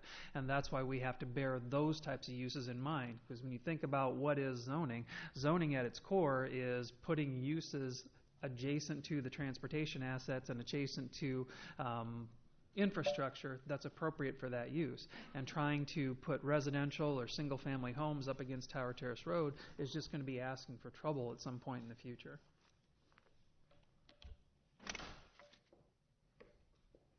I remember that public hearing. That was, they were pretty vocal about restricting that. The neighbors around there were? Yeah, that's why it got added on at the very last. I mean, that was the last thing that Mr. Moody. And I'm assuming that there will be quite a discussion regarding this, and the public hearing will be lengthy. I reached out to a client who lives right in there and asked them their opinion, and they were all for restaurants going in there. They were worried, though, if the hours were put past 11, that bars would go in. But are bars allowed? Like just a straight bar, no food, allowed in there?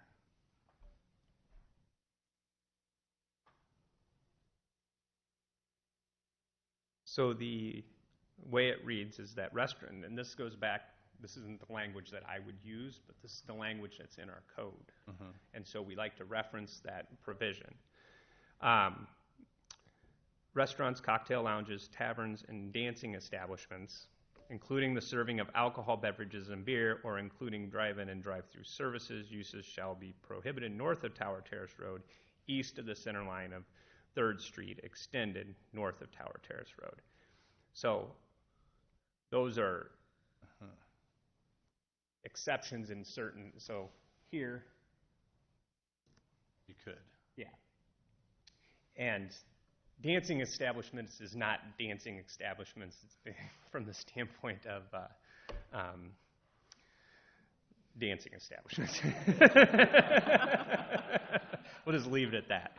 Dancing establishments in this reference is more about like a dance club or a dancing bar. So there are specific provisions in our code relative to adult establishments.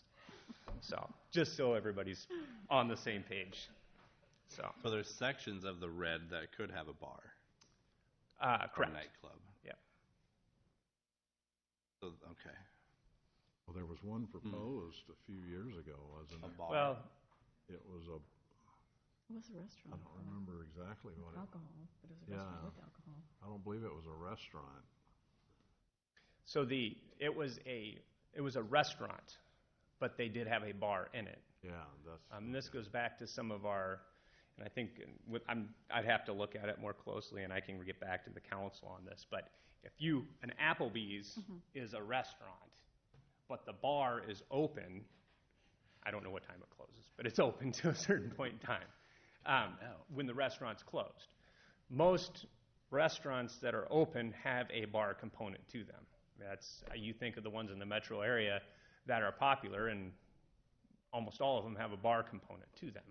So that, and I think we were, and in our code somewhere we talk about, and I should probably be more familiar with this section, but if its retail sales are greater than 50%, I believe that it's considered a restaurant for food. I'm sorry. So if it's greater than 50% food, then it's considered a restaurant.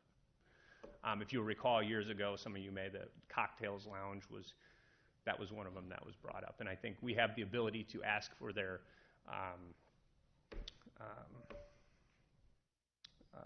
financial statements to verify that. What's that? Yeah. So. The state dram shop law is 50%. So they can be a restaurant. Their liquor license, your liquor insurance costs considerably less if they're a restaurant than a bar. So 50% is accurate. Yeah. And I think a lot of questions came up in the last project brought forward because it wasn't.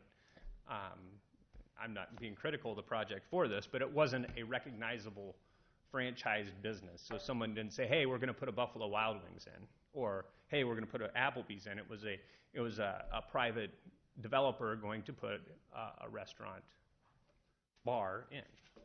So I think that raised some issues and concerns with some of the folks in the neighborhood. Do we know how late they're wanting these proposals or wanting to be open?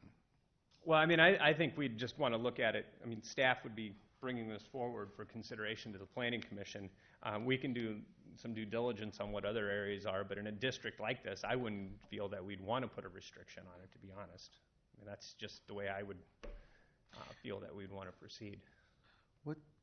What's being done with the landowners, the landowner of the commercial area, the owners? I don't know who, if it's one or multiple owners, but to put in some buffering so that visually, you can't blame those homeowners. I mean, you can say as much as you want that this was zoned this way and whatever, but you can't blame those homeowners. To me, there's, while we're waiting for development to happen or whatever, there could be physical changes being made to that area to create some buffering between the residential areas and the future commercial areas to make it a little easier visually for those homeowners to, accept Feel comfortable a with it. commercial business being their neighbor, a commercial, operation being their neighbor. I mean, I don't know. Maybe I'm just thinking too practically, but No, I don't disagree with you. There is a provision within our code that requires at the time that a property is developed that they get a landscape buffering. So I understand what you're saying. Trees could be planted now. That would be. Berms could be built up now. Correct. Well, that would be the create developers. He's not. What I'm saying is we don't require it at the time of zoning. We require it at the time of development. And I don't know that we would have the ability to say at such time it's zoned that it would occur. me, I don't disagree with you that it would be a good idea. You don't disagree? No, I don't disagree. Having that occur would be great. To me, that would be smart. But Yeah.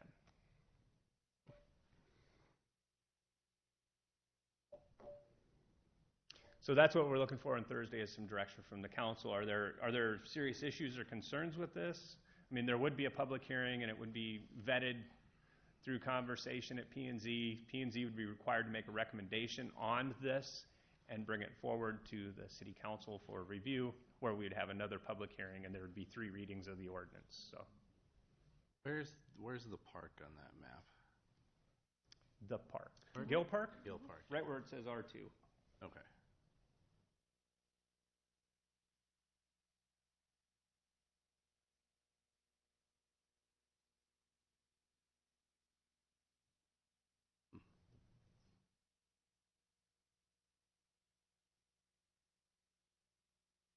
Any other questions?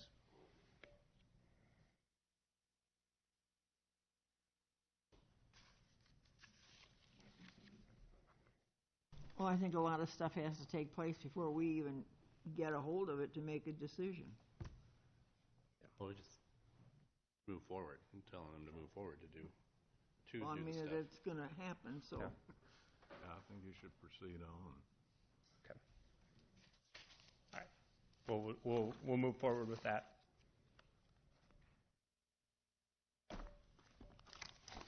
Okay. Applebee's is open till midnight, I looked.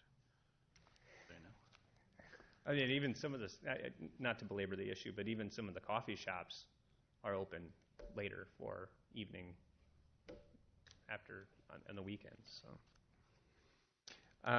item number 10, which is G13, if you're following in your packet.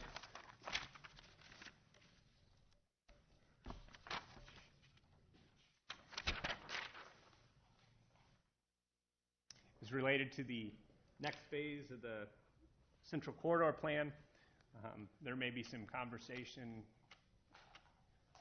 on KCRG this evening regarding this. I was interviewed by them this morning, just regarding the properties that we need to demolish as a part of the next phase of the corridor project. Essentially, we're looking at going from mid-block 13th to about 16th. As a part of the project, there are a number of buildings that we have acquired over the years that need to be removed. I'll just go down the list and kind of identify them by their, I think, more common name. This is RJ Construction. We purchased this building over the winter. This is the DNR Engines property. Klinger Paint, which have both, we're in the process of relocating DNR Engines. Klinger Paint has been relocated. That building's empty. There's a house here on the south side of 6th. We've had that in possession for several years now, and it is vacant. It's in pretty tough shape. Meyer Vet Clinic is here on the corner. They're working on their relocation right now, and we're hoping to close on that project, on that property mid-May. And what we'd like to do is get out ahead of this so that we can start down the road of demolishing the structure sooner than later. And then we've got this corner piece on the corner of 15th and 5th, a small house on the west side of the street that would also need to be removed. Currently, there's the only one that is occupied currently is the Meyer Vet Clinic, and they are in the process of relocating. I don't know that they've set an actual date to be out at this point, but I know they're looking at mid-May. I think the council approved the purchase agreement at the last meeting, I believe. So what we'd like to do is get some direction from council to proceed with getting these projects demoed and prepare the sites for future work. Won't some of that land be resold? I mean, we're not going to hold the contiguous land, particularly up here. Correct. With Denny's and whatever, you know. Well, and I would point out that we're still in negotiations with Denny Burgess and his wife regarding the storage garages here, but we have everything else pretty much under control.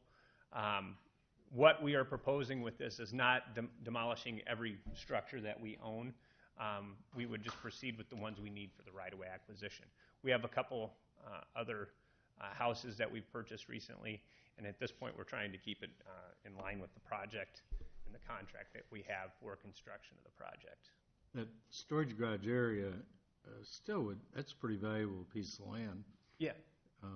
So, I mean, we would sell that at some point, I assume. One of the things that we would like to see come out of the Central Corridor Plan update is kind of a plan on what will happen with those surplus properties. Not only do we have these, but we also have the Eastern Iowa construction site where 22nd Street will come through. That's going to be a pretty substantial piece.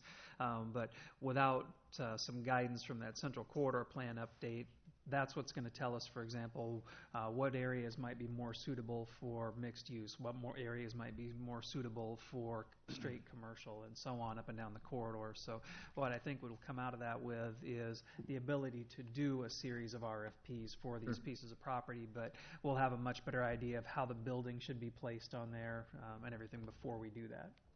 Good. I still think this is a bad project. Mainly because kids are like water. They'll go where they want to. And when they are trying to cross 6th Avenue to get to one of the schools on the south side, there's going to be problems.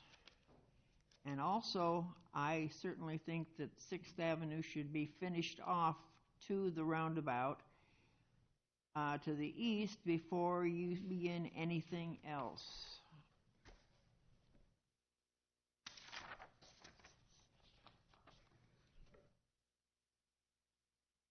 Any other questions? Would it be cost, so there's those couple houses to the southwest of the roundabout that are not in your highlighted area? Yep. Would it be more cost effective to remove them at the same time as the other ones? That's certainly something we can do as a part of the project if there's desire by council. The only reason I did not place that in there was because we have the project is going to be constructed by Genesis, or I believe it's with Genesis. So they would be the ones we'd work with on the demolition. So the question is we could open that up for them, but I think we'd have to bid that out separately. Yeah, we had discussed how we should do that, but any of the ones that are outside of the bounds of the right-of-way are outside of the bounds of the development and construction agreement that we have with Genesis and Abode for this corridor. So in addition to those houses, we also have the ABC Connections building across the street, and then we have the other house that we bought over here on the corner. I think we had figured that it would probably be best to bid all of those together for a demolition project, but do it outside of the scope of the road project, just to keep them separate. Are you putting any of those houses up for sale? To sell the homes? Yeah. You know, I was not here when the council had that discussion, and I think that's certainly something that is viable. I don't know that in this instance, because we're in the middle of construction, if we get the Burgess property rolling, we're going to want to start that. I think in this instance it'd be better just to remove the homes, because if we have any type of issue that we had with the other ones out on 29th Avenue, it will delay the project, and well, so I wouldn't recommend that. The whole thing is, what are you going to do with all the stuff that you demolish? Landfill, right? Yep. And that adds to the cost, right? Yeah, there's a cost for that. Mm-hmm. I'm sure that's budgeted in. Yeah. Well, That's I think that's one of those hidden costs that don't come up publicly. Well, that would be accounted for in the budget for the project itself. They always have to put in demolition costs in there. Not really. Dan, I don't know if maybe you could add on. Well, I was just going to add that part of the discussion was having building department or somebody go in and evaluate these properties to see if they're even relocatable. Right.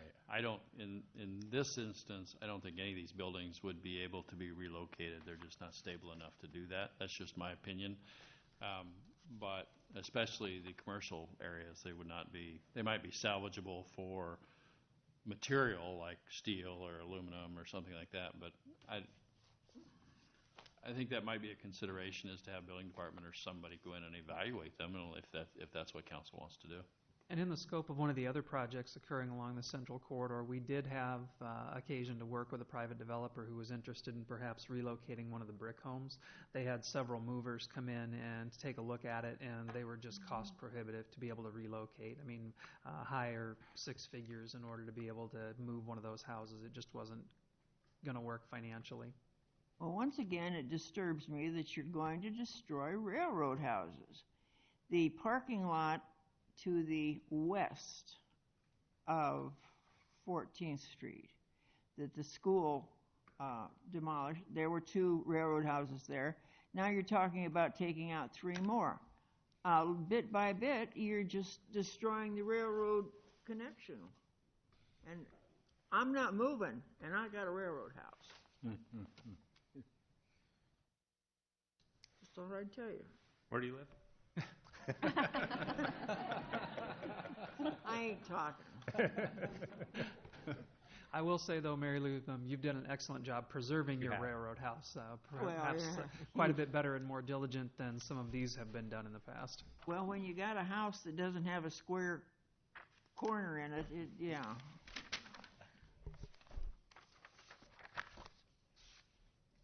So we'll have a motion on the agenda for voting on for Thursday on that. The next item is number 11. I believe it's G15 in your packet. This is something a little bit different. The city's, I guess, with redevelopment, we're here. One of the problems we have in our corridor, we've got a lot of parcels that are lots of record, but by virtue of the legal description, they're not a platted lot of record. So a lot of record they may be a fractional parcel, so their legal description's a little off and odd. So what we would like to move towards is, as these properties are developed specifically on the east end of 7th Avenue between about 25th and 31st, and we start redeveloping these sites. There's a lot of properties that are combined. I don't know how many plats of surveys we've brought forward to the city council, but there's at least 10 of them I think we've got to have forwarded to the council for review and approval. We need to transfer these pieces, but prior to issuance of a building permit, what we'd like to do is get final plats so that we have lot 1 of commercial addition. And then all the documentation is provided as a part of that. There's a survey that's conducted. Some of these lots haven't been surveyed for many, many, many years, and the legal descriptions are kind of a mess. So what we'd like to do is a preliminary plat of the east end. Outlined in your packet are the details, but essentially it's 25th Street to 31st, 8th Avenue South to 5th.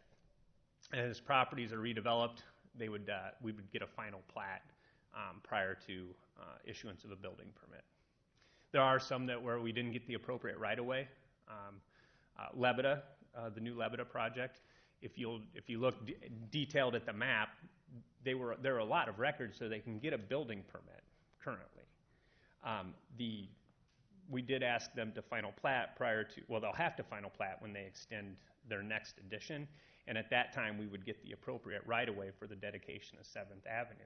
But the only way the city gets appropriate right-of-way for dedication for streets is through a subdivision. So many times we've got older parcels that haven't been platted and we're not getting the appropriate dedication for street right-of-way. So that's another issue that comes up with this. So by virtue of having a preliminary plat, we could point to the preliminary plat, which is going to kind of have the overall development scenario for the corridor, and then all the projects that come forward have to conform to the preliminary, or we'd have to bring back an amendment to that. So this is asking the council to direct us to proceed with the preliminary plat on the east end of 7th Avenue.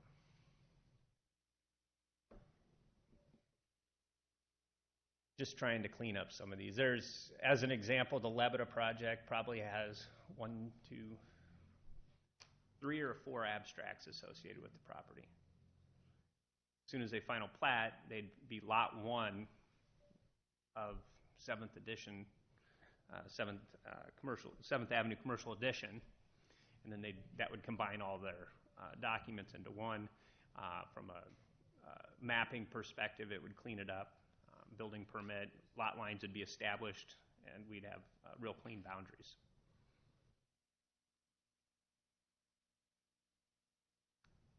Any questions on that? We've not really initiated one of these in the past, just so the council is aware. This is something you'd see in redevelopment scenarios, but it's the first time we've ever initiated something like this.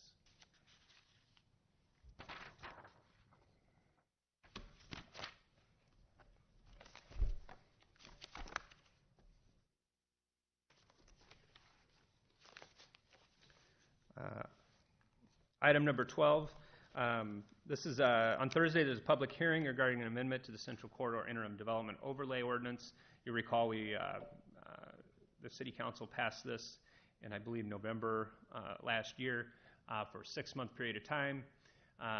This was to get in place the Central Corridor plan and zoning, so that we would have some time frame to regulate this area and have a vision for it painted for future development. We've been a little slow in getting that accomplished, and we'd like to do an extension for 6 months on this. I would point out that in that 6 months, I think we've had maybe 3 projects come forward that have had to go through the process. The Marion mixed-use project, the library project's one that's on the agenda this evening. If you'll recall, some of the concern with that ordinance, or the reason we brought it forward, is we were seeing requests for development that really wasn't in line with some of the visioning documents that have been associated with the corridor. There have been at least 2 projects that, once this was identified as to be in place in the process that they'd have to come forward with to get a project approved, they withdrew those. So I think there has been some validity to what we did and why the interim development ordinance is in place. So I understand there's some concern with this. We would ask for an additional 6 months. The committee has been established for this. We've got a contract and a scope. I think the first meeting is going to be it's on May 11th, I believe. And I think Mr. Draper and Mr. Brandt asked to be a part of that. And I think, Kim, I got an email from you as well on that. So we're asking that we would hold a public hearing on this on Thursday, and then there's an ordinance reading on that on Thursday as well. One of the problems we have, and this is completely up to the council, is that we would need to have the public hearing and the ordinance adopted by the 17th of May, which is the day before the next city council meeting. So we are requesting that the readings be waived on Thursday.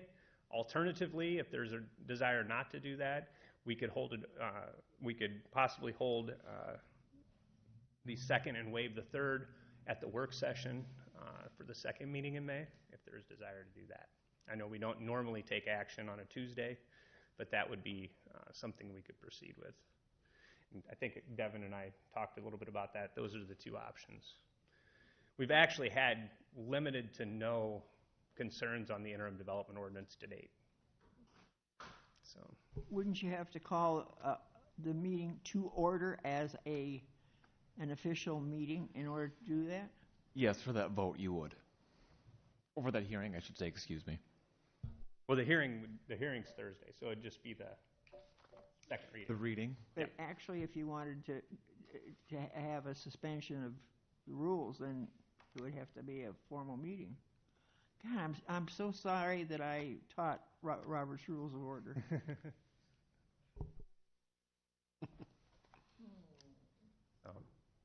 I don't know if there's questions or comments on that from the council, concerns.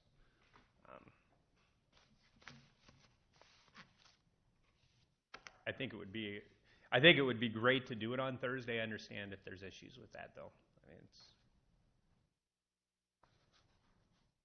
I mean, any concerns or feedback from the council on that. Okay. At the public hearing, there's nothing, I don't see why not. Yeah. I mean, you can wait till the meeting too to figure out if that's something you'd want to do. We've had, like I said, we haven't had any real feedback on the ordinance. It's been in place for 6 months. Those that have been a little bit concerned with it are the ones that have been I've brought projects that were probably not consistent with the overall plan for the corridor. On the next item, number 15, I think Brooke is here with me, and there's been some revealing with the Coben Harvey building as they've done some demolition work on that. Do you have two? And you want to? I've got two. Yeah. Tell them to find it. Oh, they are. So Brooke Prouty, the director of Uptown Marion Main Street, 1079 12th Street is where I live. So I've been working with the developers for the Coben Harvey building on one of our challenge grants, and we came before to present this rendering, but after they've torn off the right side, which was the, who's in there? Parks and Schmidt, they found that a structural beam had been placed where the transom windows were supposed to go on our renderings. If you look on the inside of the building, you can see that the right side has sagged considerably, and this was kind of a quick fix that they did to support the building structurally. So it is not an option to remove it financially and structurally. So we're going to have to come up with a different plan for the facade of the building. One option would be to cover the transom windows on both sides here and where the beam is. This is not a great option because it's not historically accurate to cover up all those windows. It also would kind of look funny to have all that brick. They do, however, have brick from an 1835 building that they can salvage to cover all of that space. But one of the fixes that we proposed would be to kind of hide that the right side does not have windows with an awning. This gives the illusion that the transom windows may or may not be under there. And have a symmetrical building. Any comments? Would it be better to have the awning on the other side also, just to balance it off and just for? We could. That would block the light that comes into the windows, which was the whole point of the transom windows in the first place. So if we can get it on one side, I think that would be preferred, especially for the business that goes in there. For the right side, we strive to have a business that matched kind of a fun, it matched the theme of the business to have that awning there.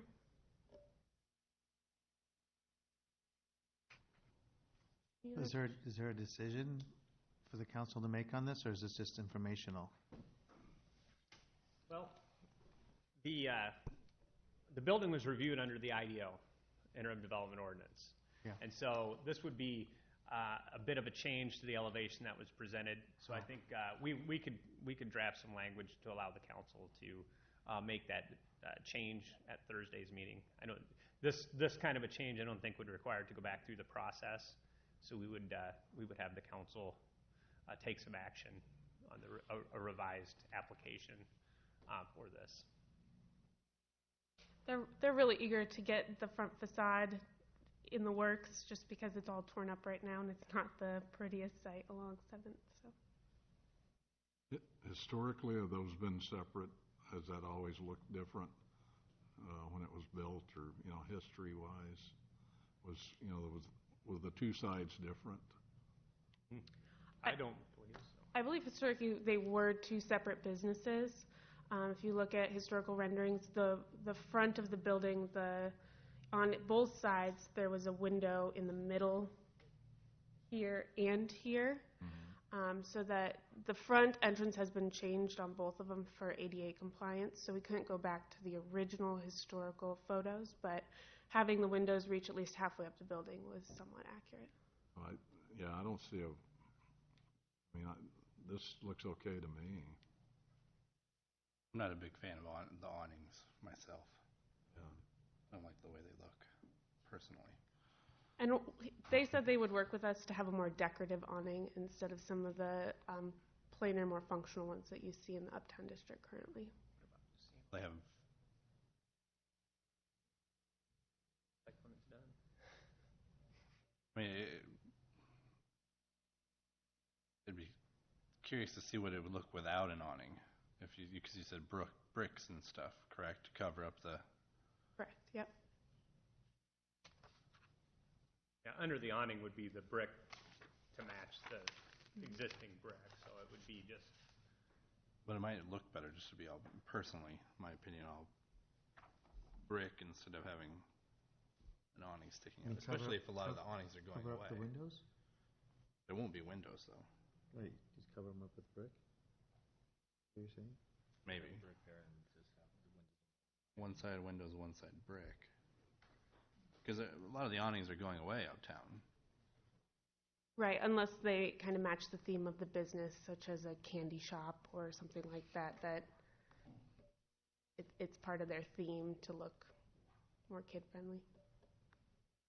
I guess Doesn't work to make the transom windows just small, narrower?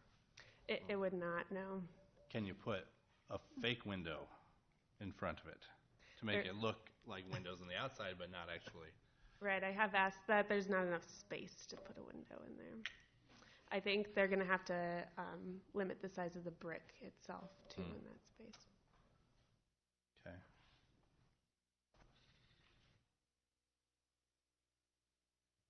I think it's a great improvement. I think the bricks that they're using are super that they were able to come close to matching those. When I look at it, I'd like, with today's lighting, because I'm in favor of them, I'd like to see an awning on both sides as well. But it's terrific what you're doing with it. Is that how it was when it was built? I'm sure you remember. It's true. Have Randy stand up there for shade, you know. So does anybody have any big objection to this? No. I mean, I think the building's getting preserved. It's getting a major facelift, and they're saving the building. And to me, this is a minor thing, and I don't know how much we want to get involved in really dictating these minor details, but we have to look at the big picture. Well, it just doesn't look finished, with half of it done, so. One on, not awning. Now we're talking about personal preferences and things, I like balance. Well, I mean, that's a valid opinion. I'm not discounting your opinion. I'm just saying there's kind of a balance to how far we want to go in dictating these little details to the building owners. Well, But that's my opinion. You all can make your own choices. So they want to do an awning?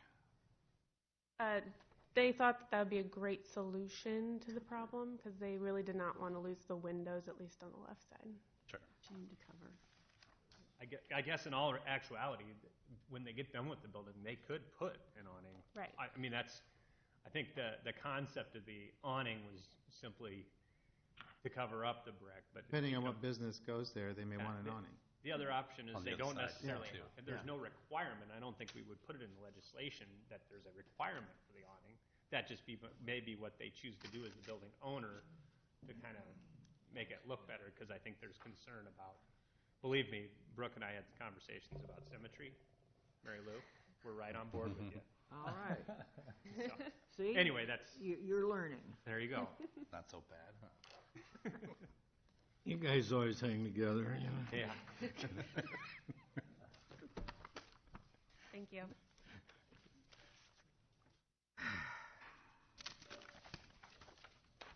Administration. The first two go together. Back in 2015, when the artist selection panel selected the 9 permanent art pieces that are currently in the alley, they also selected this artist for a temporary art installation to be in conjunction with the grand opening of the alleyways, which will occur during the Marion Arts Festival. And then the first one is just the temporary easement from the owner of Brick Alley Pub, where the chalk drawing will be going on the non-historic brick. Well, now that's the one they're gonna pay $1 for? Yes, I believe that's, Okay, well, the next one, that's the $500, I'm against the city being hit up for that because there is a fund that is put out for the art in the park, and this 500 was already set aside back in 2015 when the artist selection panel selected this artist through the RFP process. It was known that you were gonna have this chalk thing in there. It's So funded. it's part of the spending plan for Correct. the project. What about going forward with different art pieces being brought in? Who's paying the expenses on that? There's no, So there is still some funding for, we are working through a contract with an existing artist that was selected through the 2015 process. We will also be looking at doing an art installation to basically act as a dumpster screen when the dumpsters get put in. And then we are working on a partnership with the University of Iowa to get temporary art displayed through student exhibitions periodically. And that would be of no charge to the city. For the students. Correct.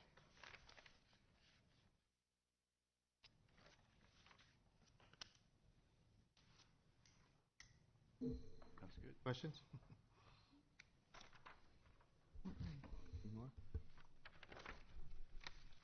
Okay. The next item for consideration is a public hearing on a proposed development agreement with the Ramsey's Properties.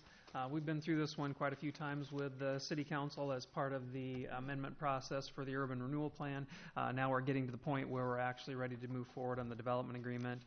This is a series of rebates stepping down over a period of 5 years to assist with the cost of the renovations that were made to that facility. This would be one that I think I pointed out to the council before that would have been eligible under the old urban revitalization statute, and so we've got a time limit underneath the new TIF policy for how long we're going to consider those types of projects. That'll be coming up.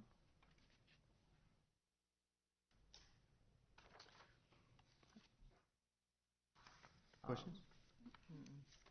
The next one is a public hearing on a development agreement with Barker Financial. As with the other one, Barker Financial, that's the company that owns the Coben Hervey building, the former Sorg and Parks and Smith building that's doing all the renovations.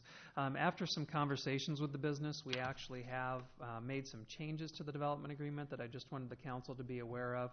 One is that we are eliminating the minimum assessment agreement that was in there, but the trade-off for that is that the Barker Financial would rather just work with the whatever the normal valuation of the building is going to be and the rebates that come out during the time period that we were looking at before.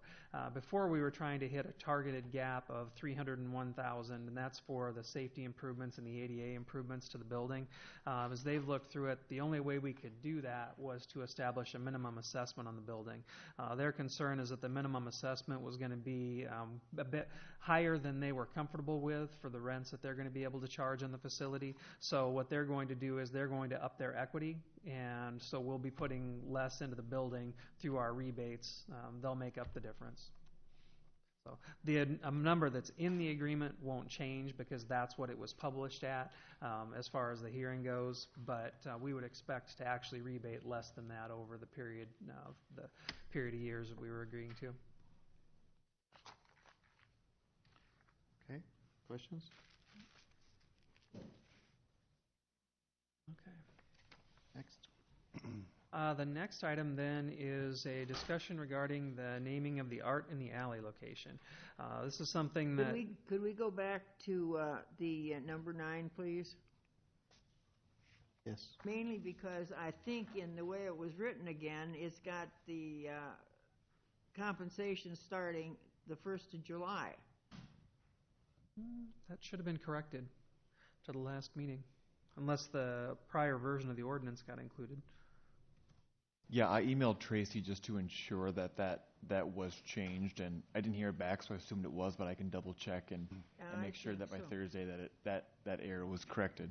I don't like that index thing unless the people who receive pay for performance are under the same restrictions. Mainly because what they make is, as far as pay for performance, is a heck of a lot more than what we make yearly, with the exception of the mayor, of course. So I think it should just be a flat amount.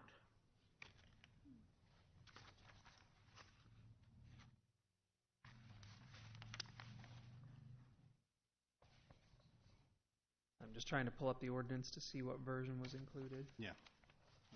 Yeah, that's the one with July in it, so we'll have to make sure that the other one's in there.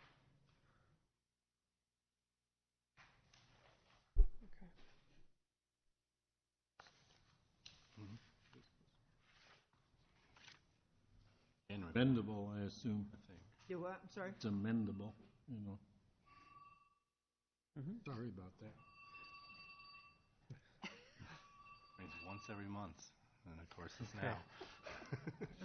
You're supposed to be where?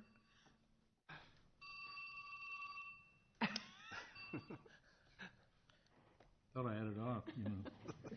That's what happens with these modern phones, you know. You ready to move on? Yeah, thank you. Okay. All right. Number 10 is the naming of the art in the alley. The list that was included in the council memo was actually pared down from a larger list of around 50 names. The mayor participated in that, working with Brent Olson, who was representing the county, to whittle that down to a list for the council to choose from. As part of the fundraising for the private side of investment in the art in the alley, the lead gift was granted the right to name that particular location. As we move through and eventually come into the eastern side and expand the Art in the Alley project into the entire district, I would think that at some point the whole district may end up with its own name, but this would be something that would apply to the western side over in that area. So the three names that were included originally with the council packet were the Uptown Artway, the Cherry Alley Artway, and then the Marion Yard. And then we had a submission from a council member to consider Alley Cats Artway, and that was with cats being spelled as in Cots Drive, honoring a family that has quite a history of philanthropy in the community. So just needed to have a discussion with the council about which way you wanted to head with this. The official naming and dedication would come with the ribbon cutting ceremony and official opening of the alley with the Arts Festival coming up on the 20th, on Saturday. Okay. Comments? Well, I'm definitely for the Alley Cats thing, only because of the things that those brothers have given to Marion, and considering that their business was here, but they didn't live here. And I think that their generosity really should be, I mean, if you're going to name an amphitheater after the Kloppensteins, I think this would be an appropriate thing for the Katzes.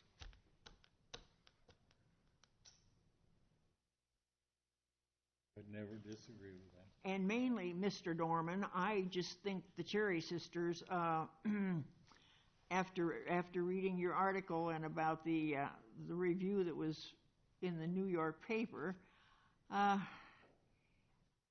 it has to be the worst act that ever hit a stage, and I think to name it after that, we better have more than one cannon pointed that way. Okay. Other comments?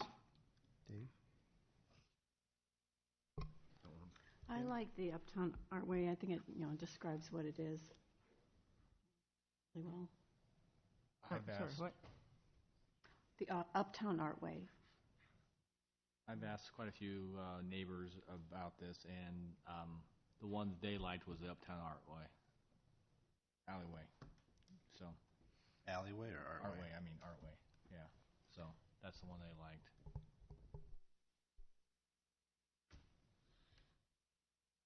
Marion Yard is off of the railroad history. Yeah. And we may have another area we can call that.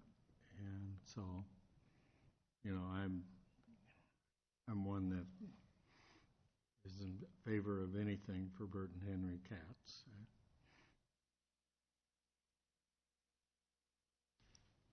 I think I'm liking Uptown Artway myself. I do like alley cats, but I think Uptown Artway is right above it. I like the word uptown being in the name. Well, I guess, when they had cat salvage, it was a time when the volunteer fire department was in effect. There was not a regular staffed fire department.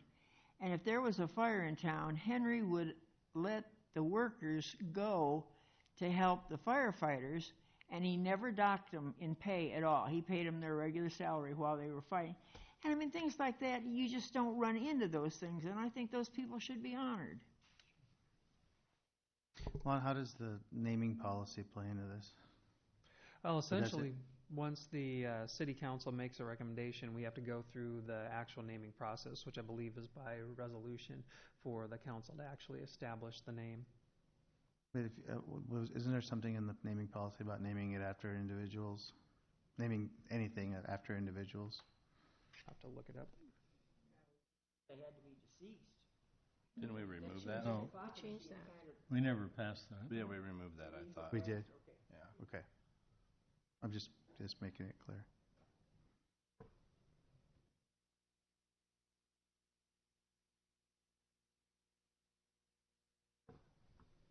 But, for my part, Joe, do you have any comments? Or? I don't like the Cherry Sister reference, so other than that. This is like the discussion we had, I think, on branding. It's so susceptible to personal preference. That you're never going to get two people or broad consensus on any one name. So I mean, I look at it as in terms of what may not need as much explanation. People, it's obvious to people right away. It's something that most people can live with. Those are the things that I think about. I'm sure that every one of these has its advocates and its people who are opposed to it, and there are probably 1,000 more potential names that you could come up with. We have to name it, and it's going to develop its own character, and people are going to call it whatever they're going to call it, I think. But I did ask a few people. I had intentions of asking a lot of people, but didn't get around to it, or wasn't able to. But almost invariably, the Cherry Sisters reference was people didn't understand why you would do that, or they were opposed to it. The other two, people thought they could live with. It does concern me a little bit that there is a yard name called the Market Yard at Newbo. That's a little concern for me. But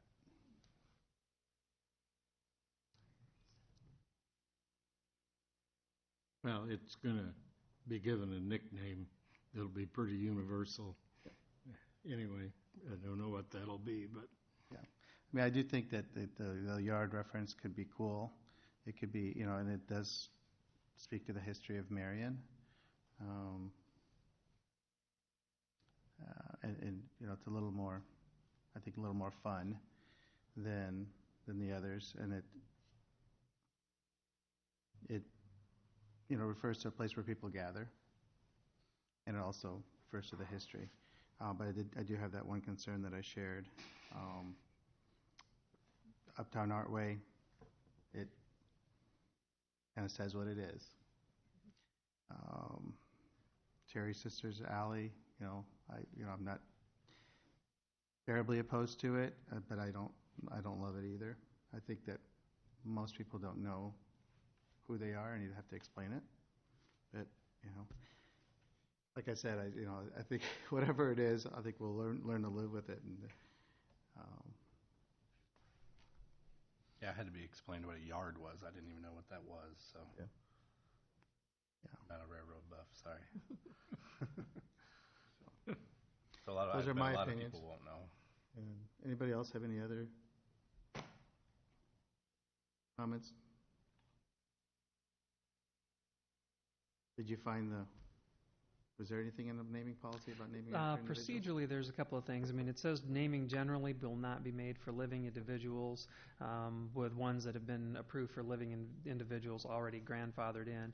There is a process that we do need to go through to make the naming official, where we have to do a public notice and then hold a hearing before we are allowed to do that. And I think we have to have a 30-day notice before we can do the hearing. So we would have to start that process upon approval by the council. Mm-hmm. So we But you can't publish name the it. notification of intent to name it. Oh, it won't be named in time for the art festival? I think what you would do is, since the notification of intent to name it for that would already be published, that's what the announcement would be. Okay. Is there a consensus? So will we vote on this you're going to actually put together an actual resolution with the name that... We'd have a resolution directing staff to publish the notification of intent to name. Okay, so Town our way. we can't actually vote?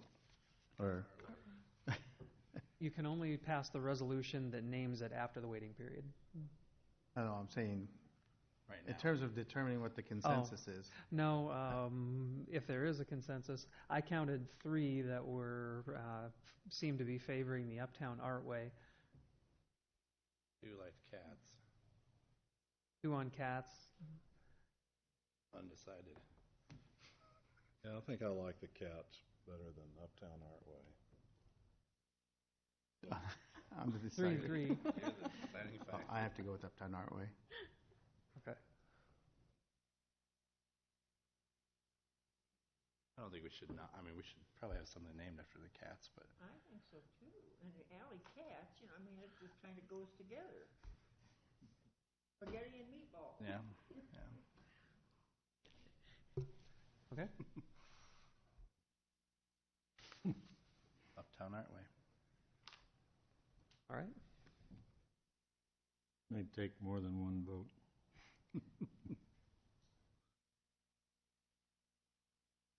I thought about doing the exercise where you go through and you rank them all against one another, but that usually takes a long time. And We have time tonight. Well, let me put it this way. For all the years that I spent on stage, I never had the type of reaction that they did. So I feel a little more vindicated by, who I'm supporting. Number 11? Let it be known that Councilman Bazur was a little bit better than the Cherry Sisters. So there never was the Mary Lou sisters then? Number 11? Yep, hang on, I'm trying to bring it up. It's taking a second here. Okay. This is an item that we're bringing back to the City Council that actually comes from strategic planning that was held earlier this fall.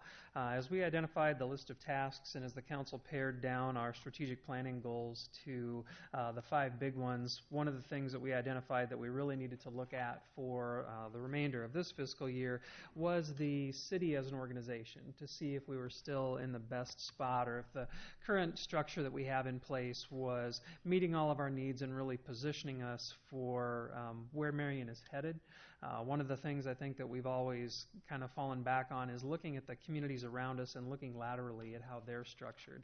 But if you look at where Marion is right now, we're the 14th largest city in the state. With the next census, probably will move into 13th. I think we've got a good chance to catch and pass Cedar Falls on that list. So we talked about the concept of really needing to look more at the communities that we were going to be joining rather than the ones that have been our peer group in the past. No offense to the Muscatines or Mason Cities or the Fort Dodges of the world, but they have a very different dynamic than Marion. And if you look at our organizational structure, in the memory of the department heads, there's been one change to the way that the organization is set up and managed from the time that we were about 15,000 population until now. And if we continue at the current rate, we would expect to hit probably about 42,000 with the next census, but we have an outside shot at hitting 44,000 in the next census.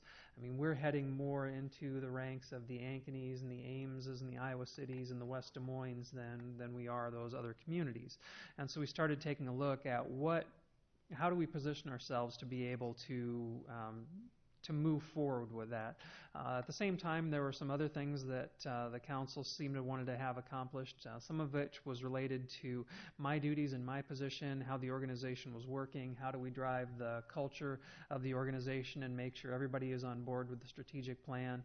So we went through quite a few exercises internally and came up with a framework that is in the packet for the city council. One of the things I would point out is that it's a little, because of the limitations of the software that we're using to do the organizational chart, it's not an exact representation of how you'd want things to come out. But what we did as part of this was identify a couple of functions that the city should have that we currently aren't performing.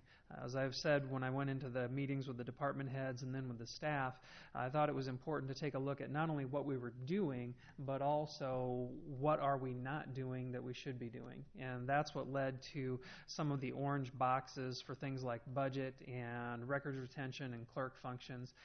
Just to give you an example, in the age of email, a Freedom of Information Act request for a particular topic may end up taking 3 to 4 days of the IT director's time just to go through and manage that request. We don't have anybody working exclusively on that or on the city clerk functions. We identified budget as something that's distinct and separate from finance. Finance is more about the management, the active management of the city's dollars on a day-to-day basis, setting yourself up to make sure that you've got clean audits, working on the financial side, whereas with budget is more about how do you use the budget as a tool to drive and work with the strategic plan, putting things together long range, looking for opportunities to manage finances overall for the city. The capital improvement plan is a perfect example of that because that requires a broader perspective at looking at the budget than just dealing with entries, debits, and credits on how that would work. So overall, what we've brought to the council is a framework that would do a couple of things. One is that when you look at, for example, the incident command systems or anything related to emergency management, there's been a lot of research that has been done to show that if your span of control gets too great, you really start to lose effectiveness. So we tried to come up with a management structure that would pare that number of direct reports down to the point where it was manageable for individuals on a day-to-day basis where you could actually do a really good job with it. And so as proposed, what the framework would do is reduce the number of direct reports to the city manager by creating and putting on the books 2 assistant city manager positions and then splitting the existing departments to create a reporting structure to have the assistant city managers in there. The police department and fire department and HR would all still be among the direct reports to the city manager, but those 3 positions would really start to function as the management team for the organization. And we've used a name calling it kind of internal services and external services, but that's really kind of, it was just for internal reference more than anything else because it was more about managing workload and managing the number of direct reports coming into those different positions. So under this type of a framework, you'd have, for example, parks and public service, community development with building and planning, and then engineering reporting to one side. And on the other side, you might have budget, communications, finance, IT, library, and then that new records and retention function reporting to the other one. Again, it's really about doing a couple of different things. One is freeing my time up to focus more on some of the big picture stuff and the implementation of the strategic plan than I've been able to. To give you an example, one economic development project. When we were going through everything and reviewing all of the work with GLD and Water Rock and the library project, that's taking up 70 to 80% of my time. And what that means that I can't do is I'm not able to go do things like go out to Washington, D.C. or go down to the State House to talk about funding for the Tower Terrace Bridge. I'm not able to make every meeting when it comes to big projects like the YMCA to make sure that the city's interests are being looked out for and to keep those projects moving along. I'm on the large investor council for the Economic Alliance, and I haven't been able to be to one of their meetings in 3 years because there's just too much going on internally. So as we go through this, one of the goals would be to take a look at every position. We've got potentially some retirements coming up that would free up some resources that would allow us to do what I would say is, kind of put more boots on the ground for projects rather than having more on the management side. Couple of different things to allow some internal candidates a little bit more time to get ready, but also to make sure that we're putting the resources where we need to. The other thing, on the assistant city manager positions, I view those more as being extensions of the city manager and as kind of the coaches to help make sure that everything is being coordinated amongst the different departments. As we went through the exercise with the City Council on strategic planning this year, one of the things that we did that had a lot of value was to go through and say, okay, on this task, if we're going to do this, what department needs to touch it and when? If you remember all the Post-it notes that we scattered all over, everybody was going up there and putting all those pieces on. Sometimes the internal communication isn't always the greatest. If someone gets really occupied and really busy, well, if a project shifts for a week on them, that might be okay. It doesn't really affect their workload. But if that missing it by a week on their side means that they missed a window of opportunity to hand it off to the next department, all of a sudden we could lose 6 weeks. And that's the kind of thing where the ACM would need to be able to make sure that everything's staying on schedule, to do more to make sure that those folks are held accountable. With the number of people that I have reporting to me right now, if that's what I was doing, that's all I would be doing. And I don't think that that's really the role that the council wanted for me as the city manager. It's from our prior discussion, it seemed like they really wanted me to move more into an advocate and a leadership role and devolve some of those functions on the day-to-day administration and management down to another level in the organization. I'll say that, based on the conversations that we have had internally, not everybody's a fan of this, and I'm okay with that. It's my job to go through and look at it and do an assessment and come back to the council with recommendations for what I feel is the best path for the organization to move forward. But not every employee is going to like it. Not every department head is going to like it. That's just the reality of it. There is not going to be any perfect system. But I look at this as something that's going to let us grow into that next tier over the next 5 to 8 years, where we could potentially be a city of 50,000 people. And if you look at communities in Iowa, 50,000 people, this is the type of structure that they have. It's what works. It's what allows everybody to focus on the areas that they need to keep moving the organization forward. I haven't been able to do some of the stuff that I'd really like to do with the long-term financial planning, with long-term debt management. I presented the council on some of those options in the budget work sessions this year, but those things I need to be doing more of, and I can't be doing that if I'm negotiating the wording of development agreements 3 days a week. That's just the reality of it. If you look at the projects that we have coming our direction between GLD, Water Rock, and potentially the library project, we could have one commercial building inspector doing nothing but those projects full time once those are in full swing. And those are the kind of things that I'm trying to take a look at, is where are we going to be best putting our resources to make sure that with what's coming and where Marion's going to be headed over the next 5 years, that we're ready for it. So there's a lot more that still needs to be done on the reorganization, but I didn't really want to go into that step until I was sure that the council was comfortable with heading this way.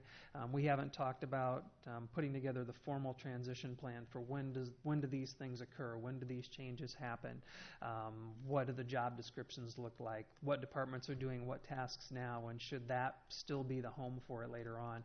How do we estimate the impact on other departments that might be in the general fund, those types of things. things. That conversation all has to happen next, but this is really where the project starts, is if the council is okay with moving that direction and bringing it forward, then we go on to the next step of doing the actual nuts and bolts of it. Questions, comments?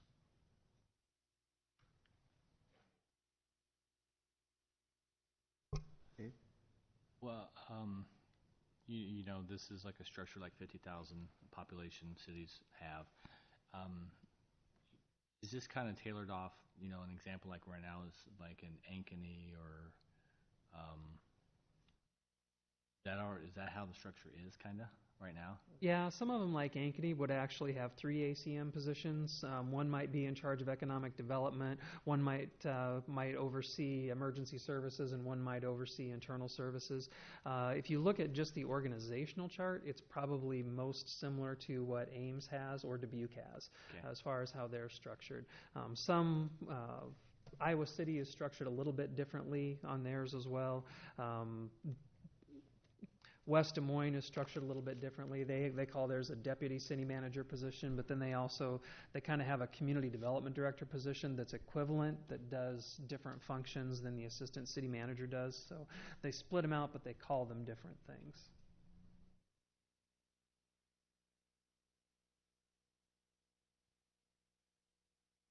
Questions?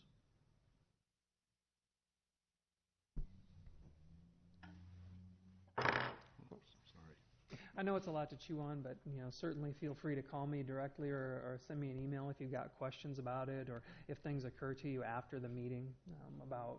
Can you give us an idea of what's the size of the staff now, and how has that grown as the city has grown and the needs have grown?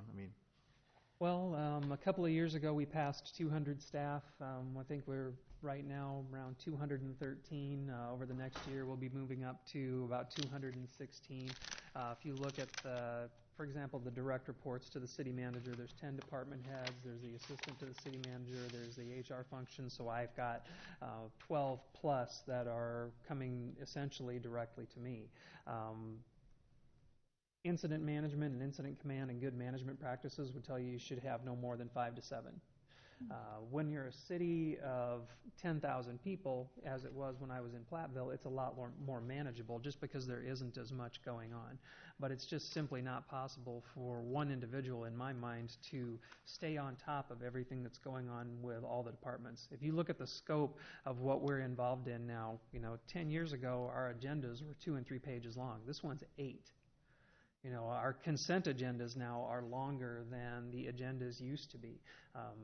Just managing process, you would not believe the number of conversations we've had internally on how we should manage the TIF process. Changes in the law, changes because of court decisions impact all of that.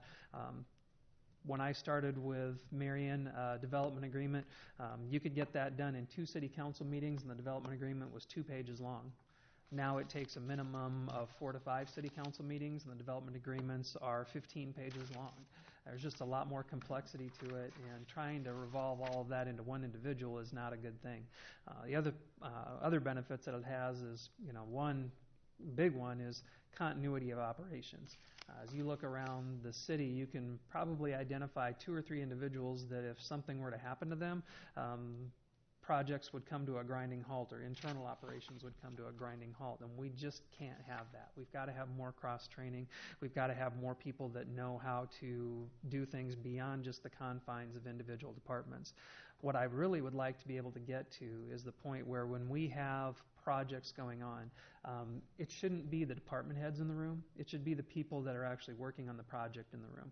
Our well-being committee, to me, is a good example of that. It's generally led out of my office by Amanda in HR, but the people that are involved in it are from all different levels in the organization, but they come together around a common purpose of well-being because it's what they're interested in and it's what they're passionate about. And when you have that, you don't have to do a lot to motivate people.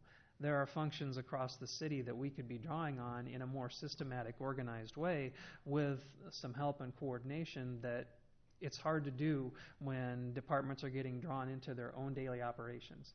It's not their fault. It's just that there's so much going on. They're so busy that you can just get involved in what you are doing and lose track of what everybody else is working on that may impact your department or that you may need to have a hand in.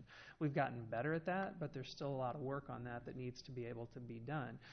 You just can't filter everything through one individual and expect it to work correctly.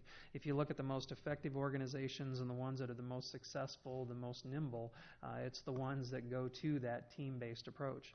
We've got individuals in the public service department that know their way around HVAC. Mike's got folks in his department that are great when it comes to building maintenance and those types of projects.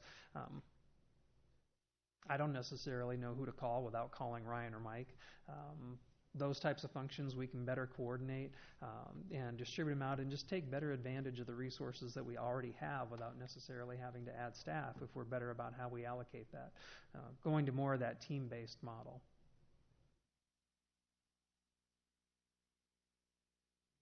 Questions? Other questions or comments? I had none.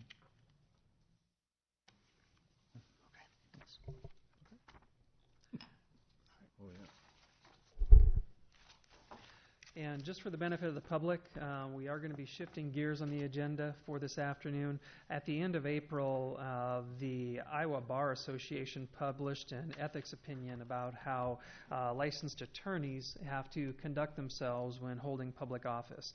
And in deference to that opinion and to make sure that there's no possibility of even the potential perception of a conflict of interest, we have a new section on the agenda for any items under which the mayor's firm is providing services to individuals or corporations. So from that point, Mayor Pro Tem Spinks will provide over these sections of the meeting. On the Thursday meeting, the way we are planning on setting it up is that we'll start the meeting, we'll go through the call to order, the roll call, Pledge of Allegiance, citizen comments and correspondence.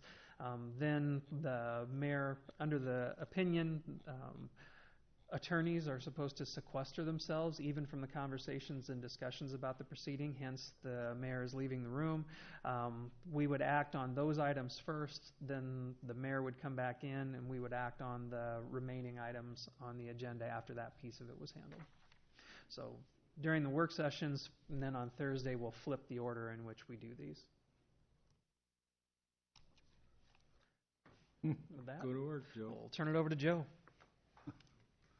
All right.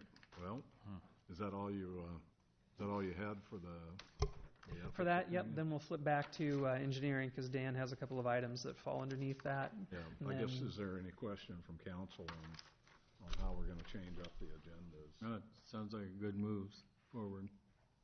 So will the city attorney have to excuse? That question has not been asked yet, and we're going to just let somebody else ask it.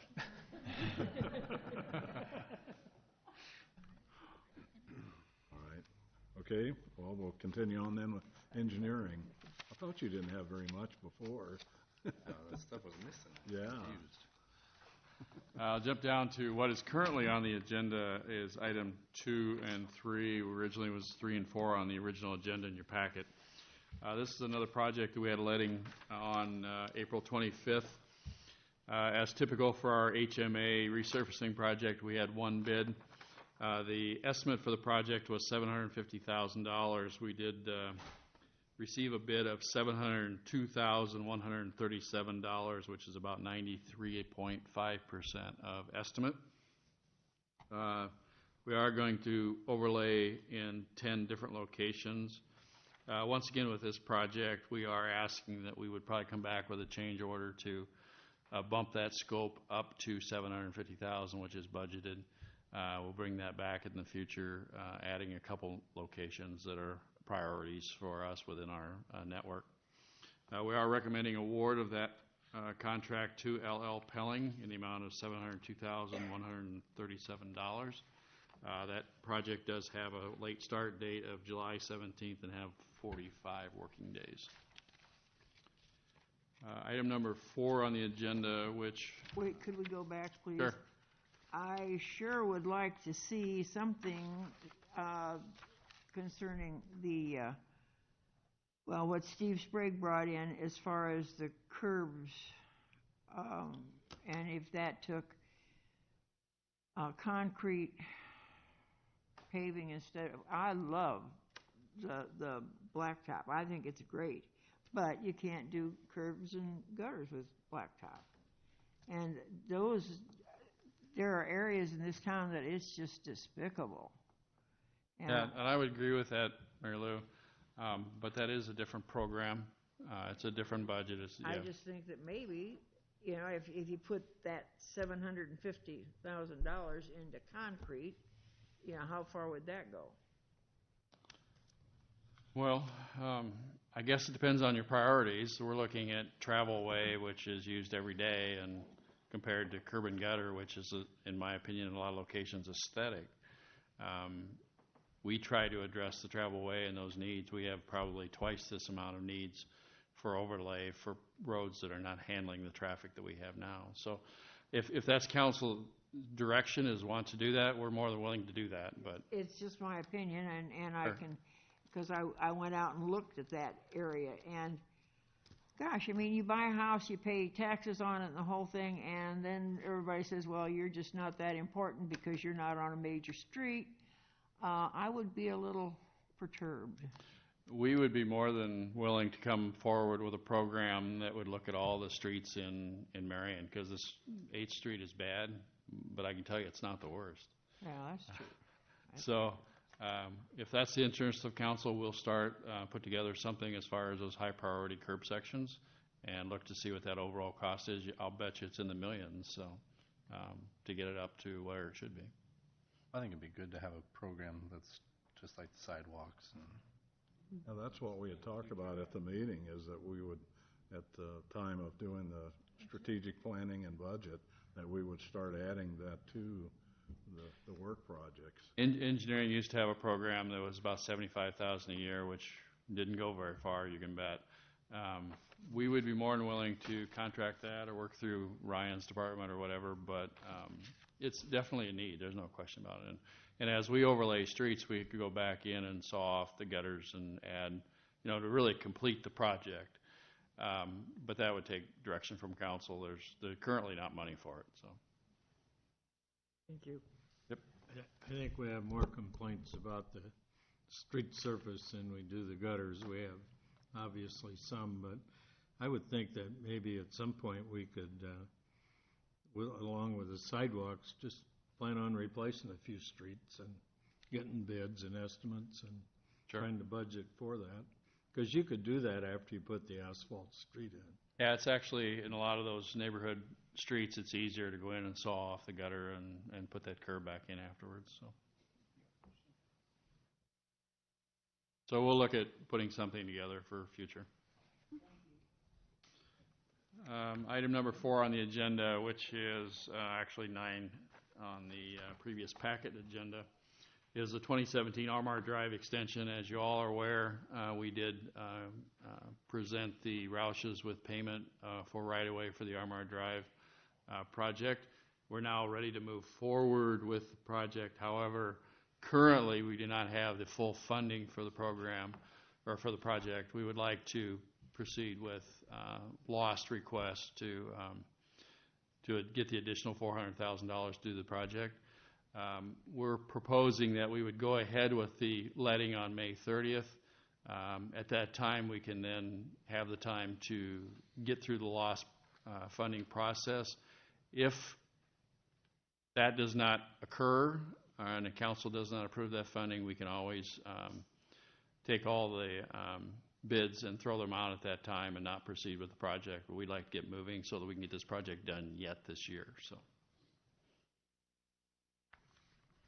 questions on that? Thank you. Has the loss committee been approached about that, or? Yeah, I think we're on the agenda. Amanda was. Yeah, so the chair is contemplating calling a special meeting in May so that it could accommodate an earlier bid. Okay. So we would actually know prior to the letting if that happens. Yeah, all right, thanks. Thank you. Any other questions from council? Okay, back to you, Tom, looks like. And I thought you were done, man.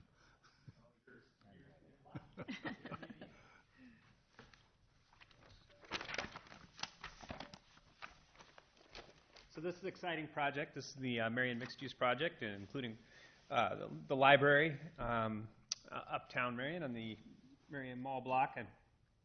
I could go through, but I think everybody's pretty familiar with the project. This is a review process identified with the IDO, Interim Development Ordinance. We've been through this with a couple projects, the Barker one most recently. We had some conversations about that. At this point, we're really talking about the building and the structure relative to the Interim Development Ordinance, which really is there to identify how the building fits into the uptown district. I know there's probably a lot of questions related to this project that aren't relative to the IDO, so I'd just like to let you know that really what we're talking about are design considerations for the building in the uptown. So the scale, the look, the feel, the colors, architectural features included in the building, materials and texture, all outlined in the Interim Development Ordinance. So just for the point of conversation, that's really what we're talking about. I know there's a lot of other questions and comments on the project that we'll probably get through at a later time, but that's really what we're here tonight. And on Thursday, the legislation will be related to the consistency of the project to the IDO.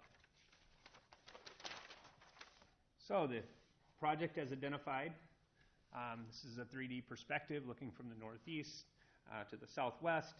You can see that the U-shaped building, the residential is 2 stories above a single story. The library project is this portion generally, and then there's retail along the first floor, and then the residential units are along the top. There's 74 units, a mix of studio and 1-bedroom apartments. And 2 bedrooms, I'm sorry. 1, 2, and studio apartments. There's 10,000 square foot of retail commercial on the first floor, fronting 7th Avenue, and then the library is on the back side of the building. You can see that the tan area, and I'll get to a better elevation just for purpose.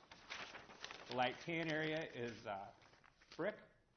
As you recall, our corridor standards are brick heavy for a reason. The Uptown District was built primarily out of brick, and we'd like to maintain that integrity. So what you're seeing here is this is the 6th Avenue side. So 6th, 12th. So brick along the residential building. There's some stone accents on the first level with these are windows being identified in the lighter blue. On the back side, you're going to see there's 2 doors identified here. The site plan and the general there will only be 1 entrance into the parkade at the bottom on the first floor, and likely be here, but it could be here. We're still working through the details on that. The darker material are architectural panels that will be used as accents. I think it's good to have a mix, and we provide for that in our ordinances relative to, it's called a trim material. 25% of the building facade facing each right-of-way can be trim material, and that's those architectural panels, and that'll be used.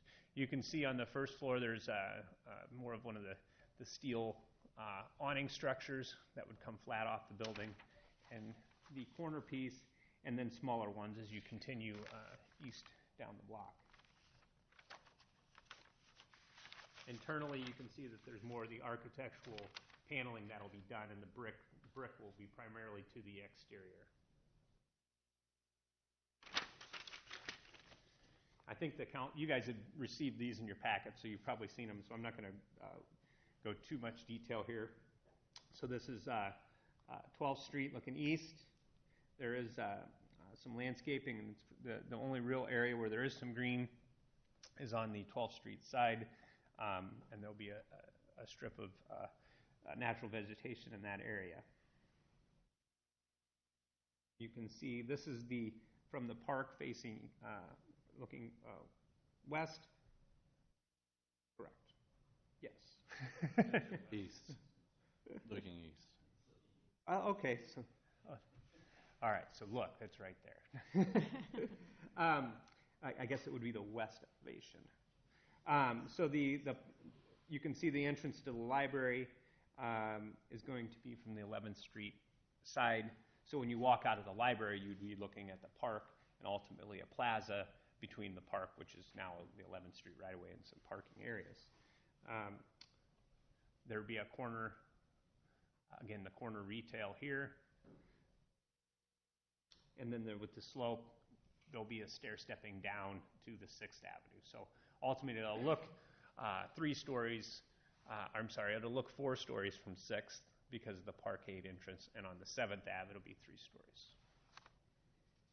Which I think is not, I mean, we're getting some density out of this project, which is a good thing, but it's not so dense vertically that it creates any kind of, I think, any kind of visual impairment to the building itself. I think it'll look really nice. It's going to be a larger building, but it's also going to be accented with different tones. I think that it'll work really well with the Uptown District. Notice there's a lot of windows as well in the facility.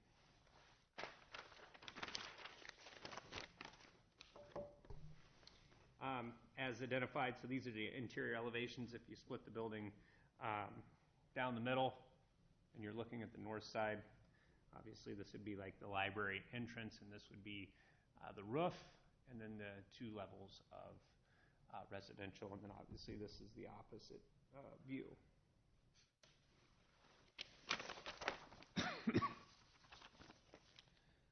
So, you know, all in all, when we looked at the IDO from a staff perspective, and as we've brought this through other committees, including the Marion Main Street Committee, there's been support for the project, moving it forward, and I think it's going to fit into the community rather well. It's pretty exciting to see it all come together. Any questions on the project? Anything further on the finding of the stuff in that block? Contamination. Oh, I think they're working through a phase 2 right now. So they're going to do further refinement of the environmental concerns. I still think the city ought to buy the block and leave the businesses there, and then leave the stuff as it sits and not disturb it, and then it would be a lot less expensive. So, one of the things that is a big part of this is the parking component, just so the council's aware, and I think that's a big piece of this puzzle that we're trying to work. And one of the things that we've talked about internally as it relates to the project is if that parking was not associated with it, what it would do to the parking uptown. And I think we would be in a situation where we're going to have to respond to that with a public parking facility. I think what's a good part of this project is going to be private parking for the apartments, and I think that's going to be a big plus for this. Did they discover what the ground rock is, and I'm sure that that's stuff that they've looked at. They're looking at 100. I think it's 106 parking stalls will be associated with the facility, so 74 units. So the parking is critical. I think I think it's critical for both the city and the developer. So, any other questions? Where is Ryan at in getting the purchase of that land? Well, I think that, and I know they're here. I see. Yeah. I mean, I don't know if you want to. I'll let them talk to that issue. Don't go away. That's why we're here. Lydia Brown, 3513 Diamond Head Circle in Hiawatha. I represent Ryan Companies. I'm the developer on the project. We have asked for an additional extension on the due diligence period. Speak up just a little. Okay. We've asked for an additional extension on the due diligence period to solve a couple of problems. One of them is the phase 1 did require a phase 2, so we want to know exactly what that means. The second thing is we will be requesting TIF for some of the project, and we have to get the library agreement signed. And so all of that we expect to be taking place in the next 30 to 60 days. And a project of this complexity and magnitude, it's not really all that surprising that it's taking us longer than we had hoped it would. There are a lot of moving parts on it, and we really are very enthusiastic about the project that Tom just talked about and presented today. We've really created some efficiencies with it, and we feel very good at the footprint that we are presenting. But it's going to take us a little bit more time. And we have not, Noddle has not agreed to the extension at this point, so we are asking for it from them. We are talking to them multiple times every day this week because technically our due diligence ends this week. Okay. Any questions for? Thanks for coming up.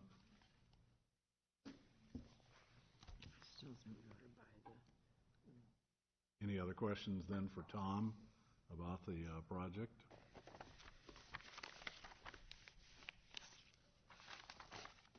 We can't overlook, we got a whole block of parking just south of across 6th, you know, I mean.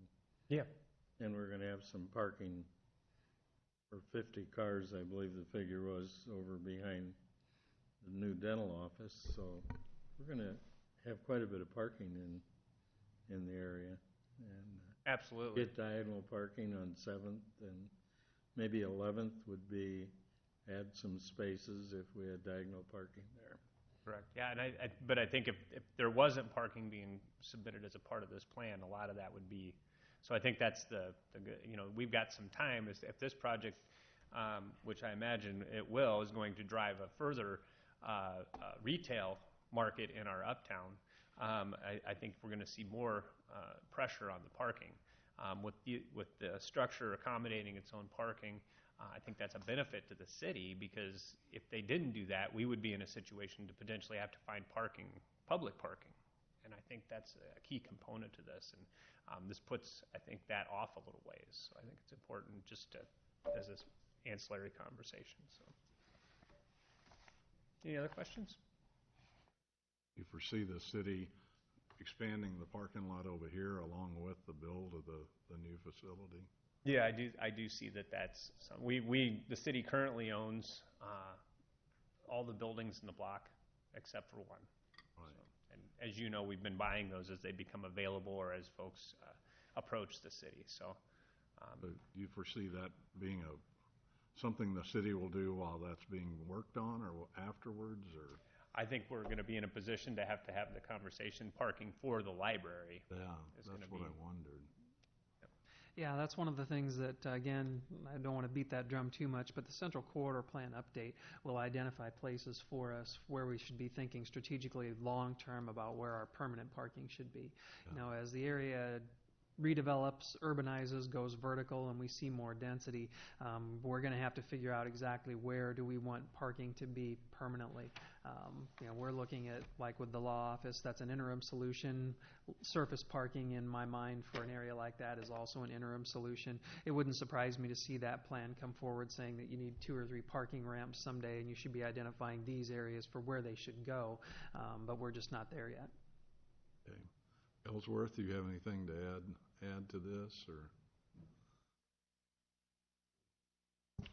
No, I think it was covered pretty well. As you guys know, we continue to have community information sessions, and we're always more than happy to answer specific questions and concerns at the library. I know you've had several town meetings or meetings. Are those still well attended, or? They are. We've had between 6 and 29 people at each one so far. Okay. Very good. And you have more, right? I see you. We do. We have a weekly schedule. We've been staggering the days and the times, trying to give people the most access. And we plan to continue them until we no longer get an audience or the ground is broken. All right. Thank you, sir. Thank you. Oh, were you done, Tom? Oh, who's doing the year? You got the House of Levine agreement yet, Tom? My apologies. So the House of Levine, at this point, I was going to remove that from the agenda. Further conversation regarding that. I looked up and you were gone. Yeah.